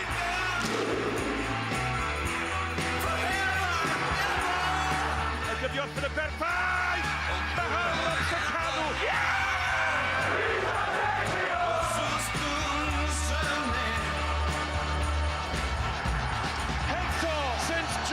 To the semi-final. France, fine, irrepressible form. Ronaldo's blessing.